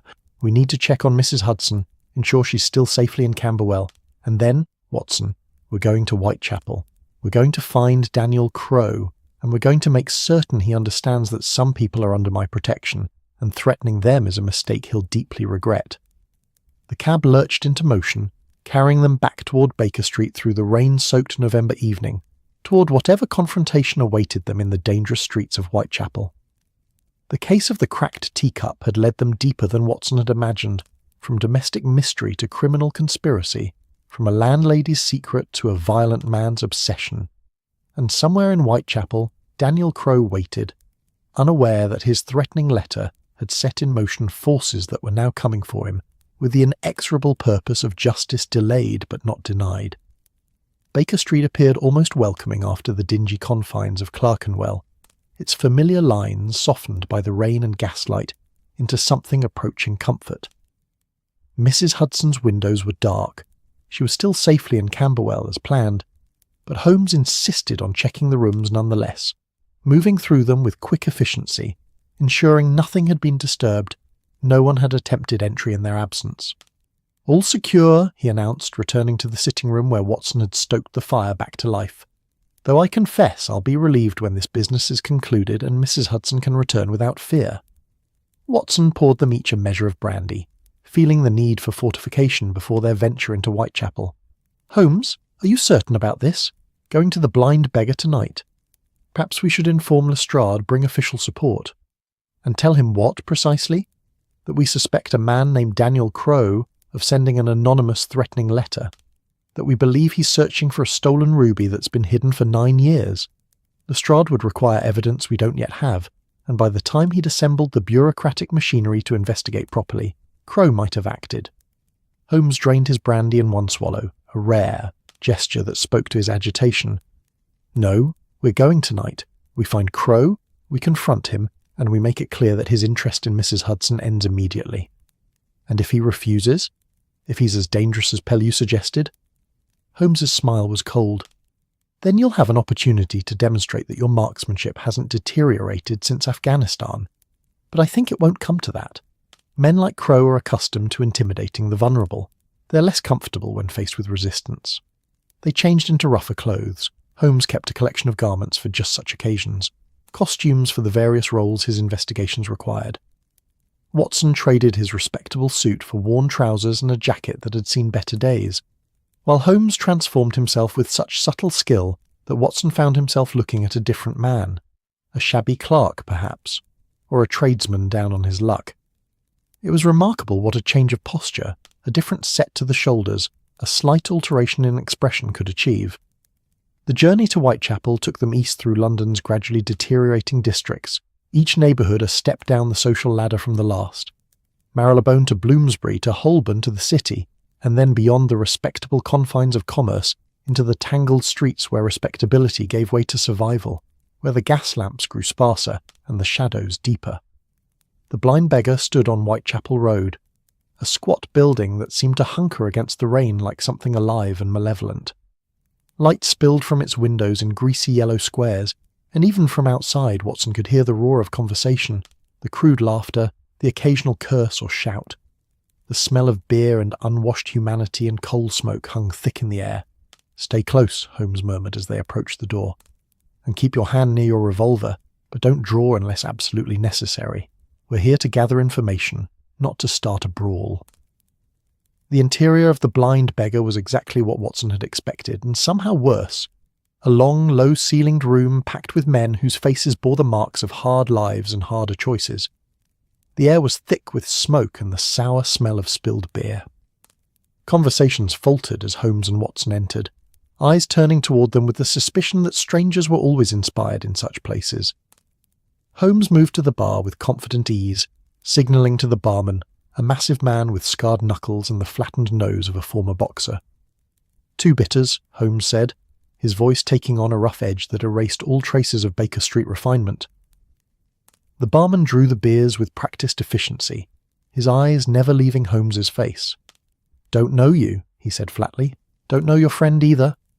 No reason you should. We're not locals. But we're looking for someone who might be Daniel Crow. Heard he drinks here sometimes." The atmosphere in the immediate vicinity grew noticeably colder. The barman's expression closed off completely. "Never heard of him." "I think you have," Holmes said, sliding a sovereign across the bar. "And I think he'd be interested to know we're here. We've got information about something he's been looking for, something valuable that went missing a long time ago." The sovereign disappeared into the barman's hand with the speed of a conjuring trick. "Wait here," he grunted, and disappeared through a door behind the bar. Watson sipped his bitter. It was surprisingly good, actually, and kept his eyes on the room. Several men were watching them with undisguised interest, and he recognized the look. Predators assessing potential prey, wondering if these strangers might be worth robbing once they left the pub's relative safety. He let his coat fall open slightly, just enough that the outline of his revolver would be visible to anyone looking carefully. The watching eyes flickered away. The barman returned after perhaps 5 minutes. "Through the back," he said, jerking his head toward the door he'd emerged from. "But mind yourselves. Danny doesn't like surprises, and he doesn't like strangers with questions." They followed the barman through a narrow passage that stank of beer and mildew, past a kitchen where something unidentifiable bubbled in a pot, and into a small back room lit by a single lamp. 3 men sat around a table scattered with cards and coins, a game of some sort interrupted by their arrival. 2 of the men were clearly muscle, thick-shouldered types with the battered faces of professional enforcers. The third matched Pellew's description perfectly. Middling height, brown and grey hair, spectacles, utterly forgettable features except for his eyes, which were sharp and cold and utterly devoid of warmth. Daniel Crow. "Gentlemen," Crow said, his voice cultured and at odds with his surroundings. "Jeb says you've been asking after me. That's either very brave or very stupid. I haven't decided which yet." Holmes moved into the room with the easy confidence that was his trademark, seemingly oblivious to the threat represented by Crow's companions. "Mr. Crow, I appreciate your seeing us. My name is Sherlock Holmes. This is Dr. Watson. We're here to discuss a matter of mutual interest, specifically a ruby known as the Rangoon Star." The effect of these words was electric. Crow's carefully maintained expression cracked, revealing something beneath, surprise certainly, but also a kind of desperate hunger that made Watson's hand move instinctively toward his revolver. "The Rangoon Star," Crow repeated slowly. "Now that's a name I haven't heard in a long time. What would Sherlock Holmes, the famous detective, know about a ruby stolen nearly a decade ago?" "I know where it is," Holmes said simply, "and I know you've been searching for it. I know you sent a threatening letter to a woman in Baker Street, hoping to frighten her into revealing its location. What I don't know is why. The ruby was lost to you years ago. The Stepney ring is broken, its members scattered or imprisoned. Why search for it now?"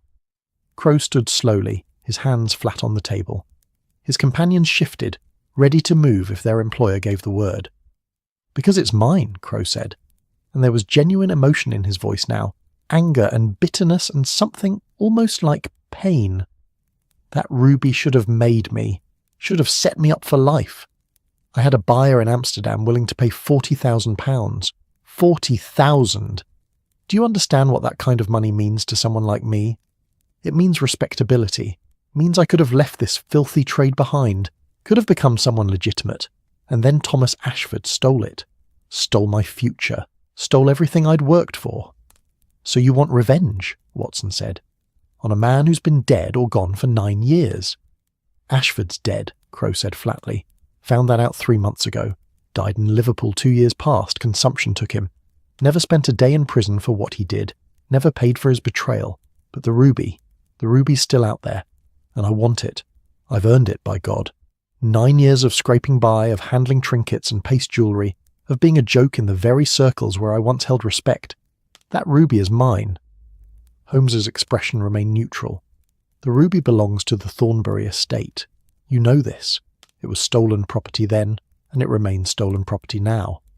Stolen by us, hidden by Ashford, and now hidden by whoever helped him," Crow shot back. "That landlady on Baker Street, Mrs. Hudson, isn't it? I know Ashford stayed at her lodging house. I know he trusted her, and I know he wouldn't have left London without hiding the ruby somewhere safe. It's there, in that house. And you're going to tell me where." "I'm going to do nothing of the sort," Holmes said, his voice hardening. "Mrs. Hudson is under my protection, Mr. Crow. Any further attempts to threaten or intimidate her will be met with consequences you won't enjoy." Crow laughed, a sound without humour. "Under your protection? You're a detective, Holmes, not a bodyguard, and you're in my territory now, in a room with 3 of my men. You're not in a position to make threats." "You have 2 men," Holmes corrected mildly. "Your third appears to have left through that door behind you approximately 30 seconds ago. I suspect he's gone to fetch more reinforcements, which means we have perhaps 2 minutes before the situation deteriorates completely. So let me be direct, Mr. Crow. You will cease all interest in Mrs. Hudson. You will not contact her. You will not approach her home. You will not make any further attempts to recover the Rangoon Star. If you do, I will personally ensure that Scotland Yard learns of your role in the original theft, your current location, and your recent criminal activities. And yes, I have evidence of those. You may have avoided arrest 9 years ago, but I assure you, you won't avoid it now." "You're bluffing." "Am I? Then call my bluff. Continue your pursuit of Mrs. Hudson, and discover just how effective I can be when protecting those I care about." The tension in the room was palpable, thick enough to cut. Watson's hand was on his revolver now, openly gripping it. The 2 remaining enforcers had risen from their chairs, but they looked uncertain, glancing between Crow and Holmes, perhaps wondering if their employer's anger was worth confronting a man with Sherlock Holmes's reputation. Crow stared at Holmes for a long moment, and Watson saw the calculation happening behind those cold eyes, saw the weighing of risks against rewards, the understanding that Holmes wasn't bluffing, that continuing this pursuit would bring consequences that might outweigh any potential gain. "You don't know what that ruby means," Crow said finally, and his voice had lost some of its edge, becoming almost pleading. 9 years of nothing, of being nobody. That ruby could change everything. Perhaps, Holmes said, and his tone softened slightly. But threatening innocent women won't recover it. And even if you did recover it, do you truly think you could sell it? The Rangoon Star is famous, Mr. Crow. Every jeweller, every collector, every fence worth his salt knows its description. Try to sell it, and you'll be arrested within a week. The only thing that ruby can bring you now is prison. Then what do you suggest? There was a desperate quality to the question, the sound of a man grasping at straws. I suggest you walk away. Leave Mrs. Hudson alone. Leave the ruby to the past where it belongs, and consider that perhaps the life you've rebuilt here, shabby as it is worth more than the phantom of a fortune you can never actually claim. And if I don't? If I decide your threats are empty? Holmes's expression went cold again. Then you'll discover they're not, and I promise you, Mr. Crow, you'll regret testing me. The door behind them burst open, and the third man reappeared with 4 others, rough-looking types who filled the doorway with menacing intent. Watson drew his revolver smoothly, levelling it at the nearest man, and the room froze. Gentlemen, Watson said calmly, his military training evident in his steady hands and level voice. I would strongly suggest no one do anything precipitous. This revolver is loaded, I'm an excellent shot, and I've no compunction about defending myself and my friend if necessary. Crow raised a hand, stopping his men before the situation could escalate further. No, he said, still staring at Holmes. Let them go. Danny, one of the newcomers began. I said let them go. Crow's voice cracked like a whip. Mr. Holmes and Dr. Watson are leaving, and we're not going to stop them. Holmes nodded once, a gesture that might have been respect or acknowledgement or simply confirmation. A wise decision, Mr. Crow. I hope it indicates a change in your thinking about this entire matter. They backed toward the door, Watson keeping his revolver trained on the assembled men until they were in the corridor. Then they moved quickly, not quite running, but walking with urgent purpose through the pub and out into the rain-soaked street. No one followed. Only when they were several blocks away, in a better lit area where cabs might be found, did Watson holster his revolver and release the breath he'd been holding. That was closer than I'd have liked, he said. But effective, Holmes replied.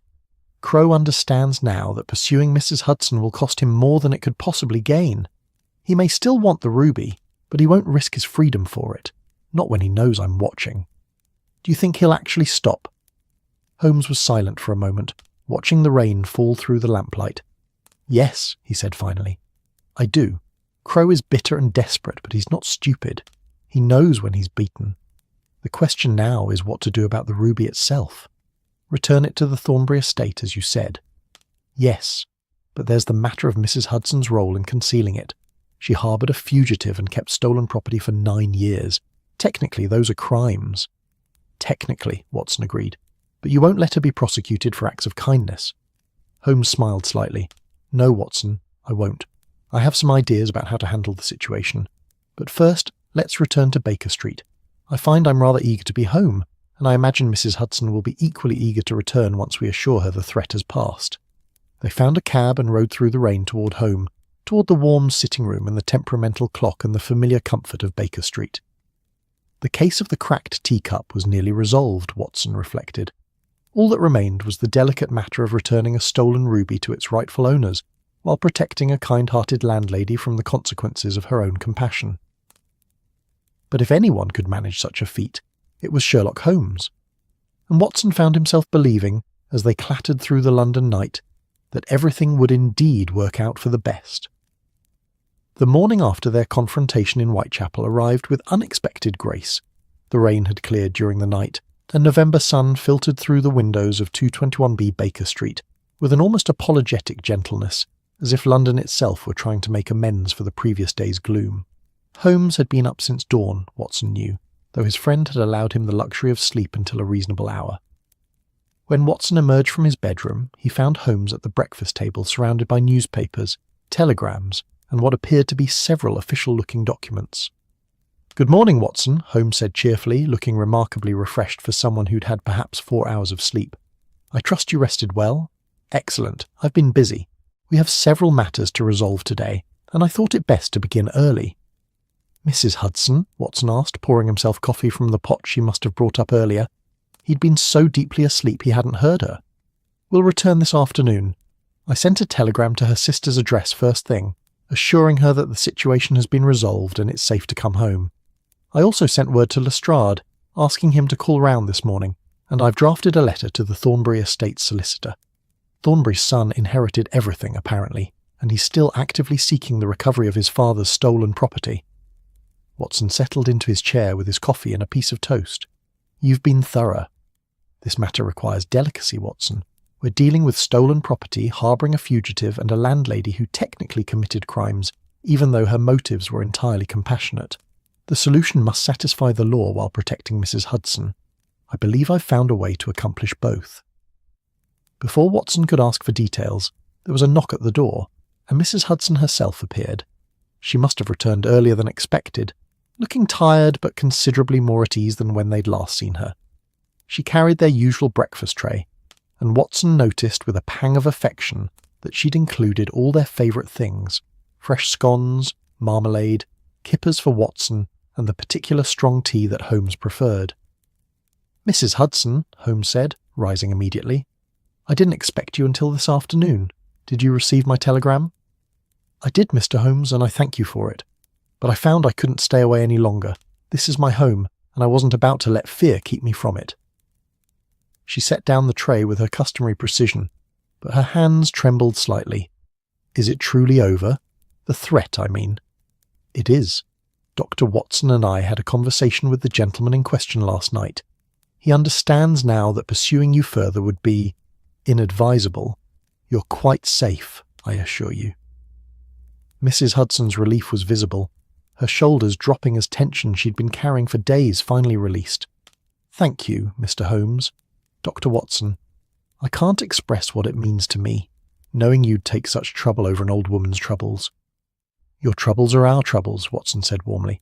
And you're not merely our landlady, Mrs. Hudson. You're our friend.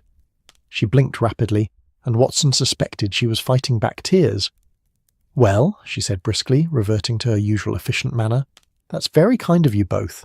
Now what's to be done about the ruby? I assume it can't simply remain in your desk drawer indefinitely. No, indeed, Holmes agreed.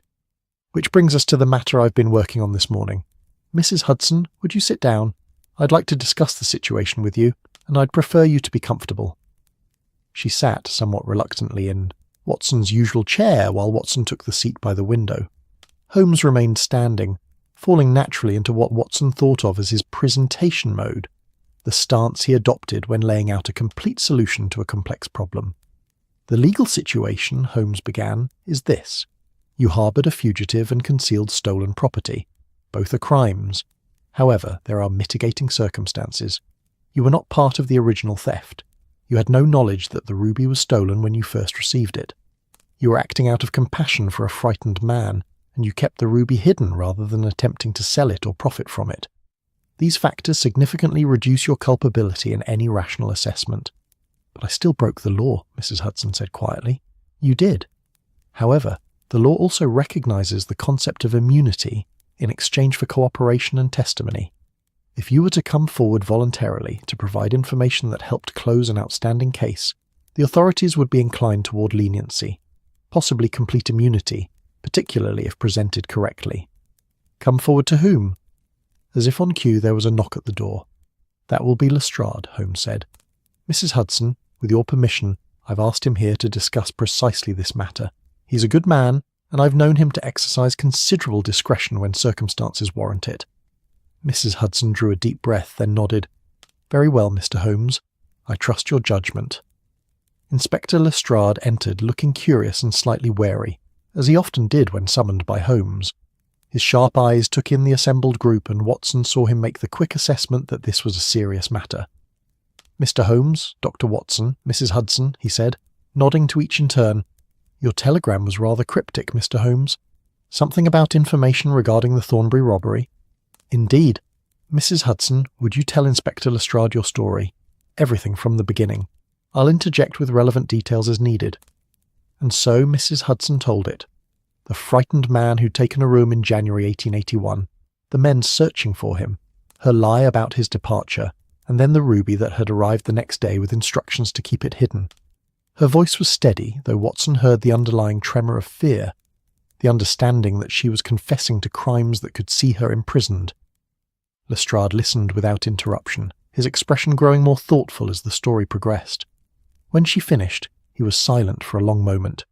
"That's quite a tale, Mrs. Hudson," he said finally, "and you've kept this secret for 9 years." "I have. I know it was wrong, Inspector, but Mr. Ashford was so frightened, and I couldn't turn him away. And once I'd helped him, once I'd accepted the ruby, there seemed no way to undo what I'd done without making everything worse. And the ruby is here now, in this room." Holmes produced it from his desk drawer, the Rangoon star catching the morning light and seeming to pulse with inner fire. Lestrade whistled low. "That's a fortune sitting there on your desk, Mr. Holmes, and you're just going to hand it over to Scotland Yard." "To be returned to the Thornbury estate, yes, along with Mrs. Hudson's full cooperation and testimony, in exchange for which I'm hoping you might see your way to recommending immunity from prosecution. She's committed no violent crime, made no profit from her actions, and is coming forward voluntarily with information that closes a 9-year-old case. That must count for something." Lestrade picked up the ruby carefully, examining it with an expression that was part professional appreciation and part simple awe. "It'll count for a great deal, actually. The Thornbury family has been pressing us for years about this. Young Thornbury, the son, he'll be over the moon to get this back. And as for Mrs. Hudson—" He turned to her with a kindness that Watson found touching.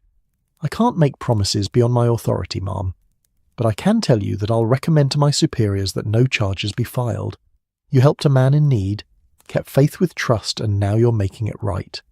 That's not the behaviour of a criminal in my book." "Thank you, Inspector," Mrs. Hudson said softly. "You're very generous." "I'm very practical," Lestrade corrected with a slight smile. "Charging you would accomplish nothing except filling the newspapers with stories that make the Yard look harsh. Better by far to close the case, return the property, and everyone moves forward." He pocketed the ruby carefully. "I'll need you to come by Scotland Yard later today to make an official statement, Mrs. Hudson. Bring Mr. Holmes with you if you like. Having a witness of his standing won't hurt your case." After Lestrade had departed with the ruby and promised to handle the matter with discretion, Mrs. Hudson sat for a moment in silence, staring at her hands folded in her lap. When she finally looked up, her eyes were bright with unshed tears. "It's over," she said wonderingly. "After 9 years, it's truly over." "It is," Holmes confirmed, "though I confess there's one more piece of business to attend to. Your teacup." "My teacup?" She'd clearly forgotten about it in the larger drama of rubies and immunity. Holmes retrieved it from where it still sat on his chemical bench, wrapped carefully in its tea towel. "The cup that started all of this. The gift from Thomas Ashford that cracked when you checked on the ruby. I've been thinking about it, Mrs. Hudson, and I believe it deserves better than to sit broken in a drawer as a reminder of fear and secrets." "There's nothing to be done, Mr. Holmes. It's cracked. Broken things can't always be mended." "Can't they?" Holmes smiled. "Watson, do you remember that case last year? The Japanese merchant we helped recover his stolen shipment?" "Tanaka-san." "Of course. Charming gentleman. He sent us that remarkable tea set as thanks." "Indeed he did. And in our conversations he mentioned a Japanese art form, kintsugi they call it. The repair of broken pottery using lacquer mixed with gold or silver powder. The philosophy behind it is that breakage and repair are part of an object's history, not something to hide, but something to honour. The mended piece becomes more beautiful for having been broken." Mrs. Hudson was staring at him now, hope dawning in her expression. "You think he could repair my teacup?" "I took the liberty of sending him a message yesterday, along with sketches of the damage. He replied this morning that he'd be honoured to repair it for us. It will take several weeks. The process is quite involved, but when you receive it back, the crack will be filled with gold, a visible reminder not of damage but of resilience. Something broken made it beautiful again." This time Mrs. Hudson didn't fight the tears. They slipped down her weathered cheeks as she took the wrapped teacup from Holmes's hands, cradling it as if it were infinitely precious, which Watson supposed it was. "Thank you," she whispered, "both of you, for everything." "You're most welcome," Holmes said, and Watson heard unusual warmth in his friend's voice. "Though I confess the case has been instructive for me as well. I'm accustomed to dealing with crimes of violence and obvious malice. This reminded me that some of the most interesting mysteries involve ordinary people making extraordinary choices out of simple human kindness. Your compassion 9 years ago created ripples that reached all the way to last week. That's rather remarkable when you think about it. Mrs. Hudson smiled through her tears.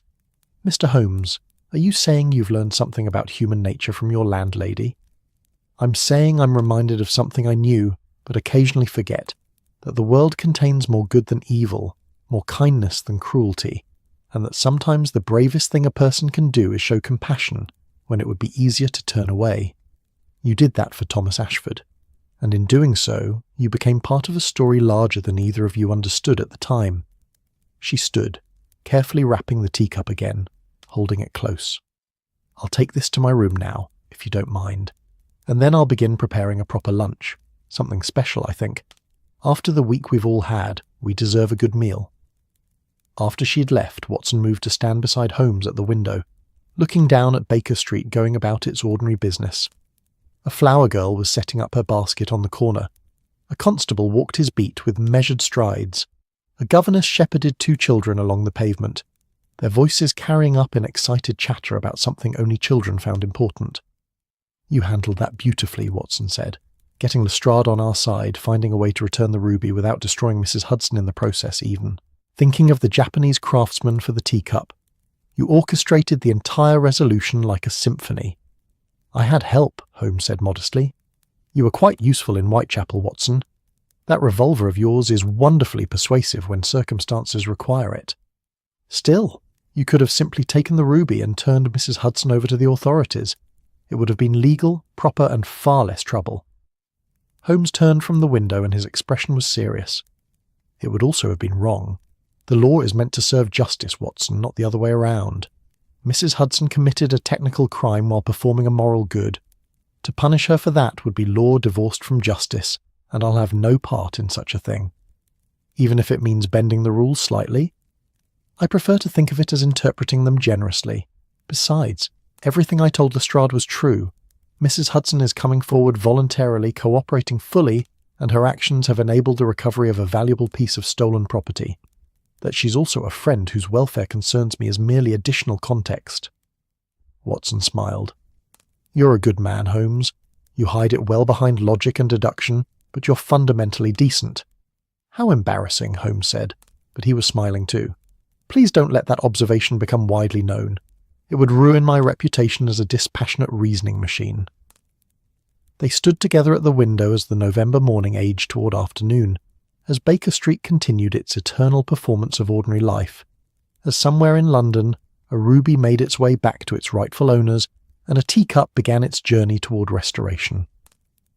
The case of the cracked teacup was over, resolved not with violence or dramatic revelation, but with careful negotiation and compassionate understanding.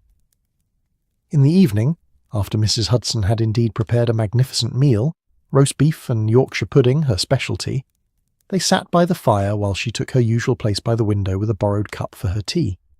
She stood in the fading light watching the lamplighter make his rounds, and Watson thought he'd never seen her look more at peace. "Mr. Holmes," she said as the lamps bloomed one by one in the gathering dusk, "will you tell me when the teacup returns from Mr. Tanaka? I would like to see it, to know what it looks like with gold in its cracks." "The moment it arrives," Holmes promised, "and Mrs. Hudson, when it does return, mended and made beautiful again, I hope you'll use it. Every morning just as you always did, standing at that window watching the street, taking your 8 minutes of peace before the day begins in earnest." "I will," she said softly. "Though perhaps I'll think differently about those cracks now. Not as damage to be ashamed of, but as— what did you call it? Part of the cup's history. Proof that it survived something that could have destroyed it." "Precisely," Holmes said. "We're all a bit like that teacup, I think. Cracked by experience, mended by kindness, made stronger and more interesting by what we've survived." Watson raised his brandy glass in a silent toast to that sentiment, to mended teacups and protected landladies and small mysteries that revealed large truths. Outside, the November night settled over London like a blanket, and in the warm sitting room of 221B Baker Street, 3 people sat in comfortable silence, grateful for friendship and resolution and the simple pleasure of being home. The case was closed, the mystery was solved, and life, in all its cracked and golden complexity, went on. That's our story tonight. Perhaps you're unwinding under the soft glow of Lisbon, the calm night breeze of Kyoto, the cosy lights of Vancouver, or the star-quiet rooftops of Istanbul. If this tale brought you peace, like the episode and subscribe for more moments of calm. Let the night hold you. Let your thoughts settle. Let your dreams open slowly. Sleep peacefully now, wherever you are in this vast and wondrous world.